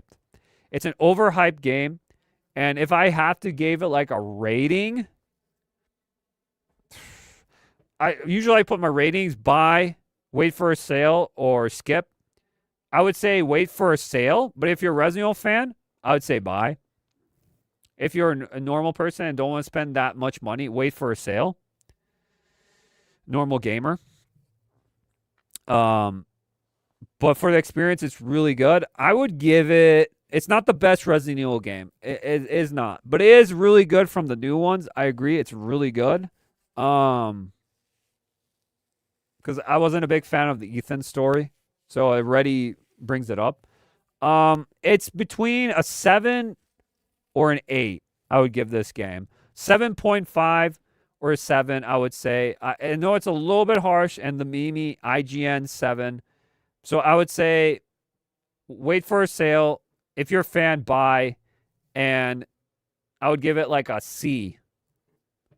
Not a D, not an F, not a B or an A. I think it's a C. I think it's C. 8 would be like a B, right? And then A would be a 9, and S tier would be a 10 out of 10. Yeah, so I would give it a C, 7.10, 7, 7 out of 10, or a 8 out of 10 count style. Definitely not a 9 or a 10 out of 10. No. No. If the story was way better in some areas, I would probably do that. But this is not that. This is not that. It is really good, though. I highly recommend still checking it out, though. So that's my honest thoughts about Resident Evil Requiem. I would like to go into it more deep another time. But for now, that's all we got. So with Resident Evil for that. All right, guys. That's it for me today. I appreciate all of you guys watching, lurking, all that good stuff. Again, sub if you're new here and like the stream. I really appreciate it. I will leave everything down below for you guys so you can check out what parts are what on this at the very end of the stream. I'll put that for you guys for another day. Appreciate you guys. Have a good weekend all. I will see you in the next one. I'll let you guys know when I'll be streaming next on another day. But yeah. Thank you again, guys. And I'm going to be heading out with this one. Have a good one, all. I'll see you soon. Are you not entertained?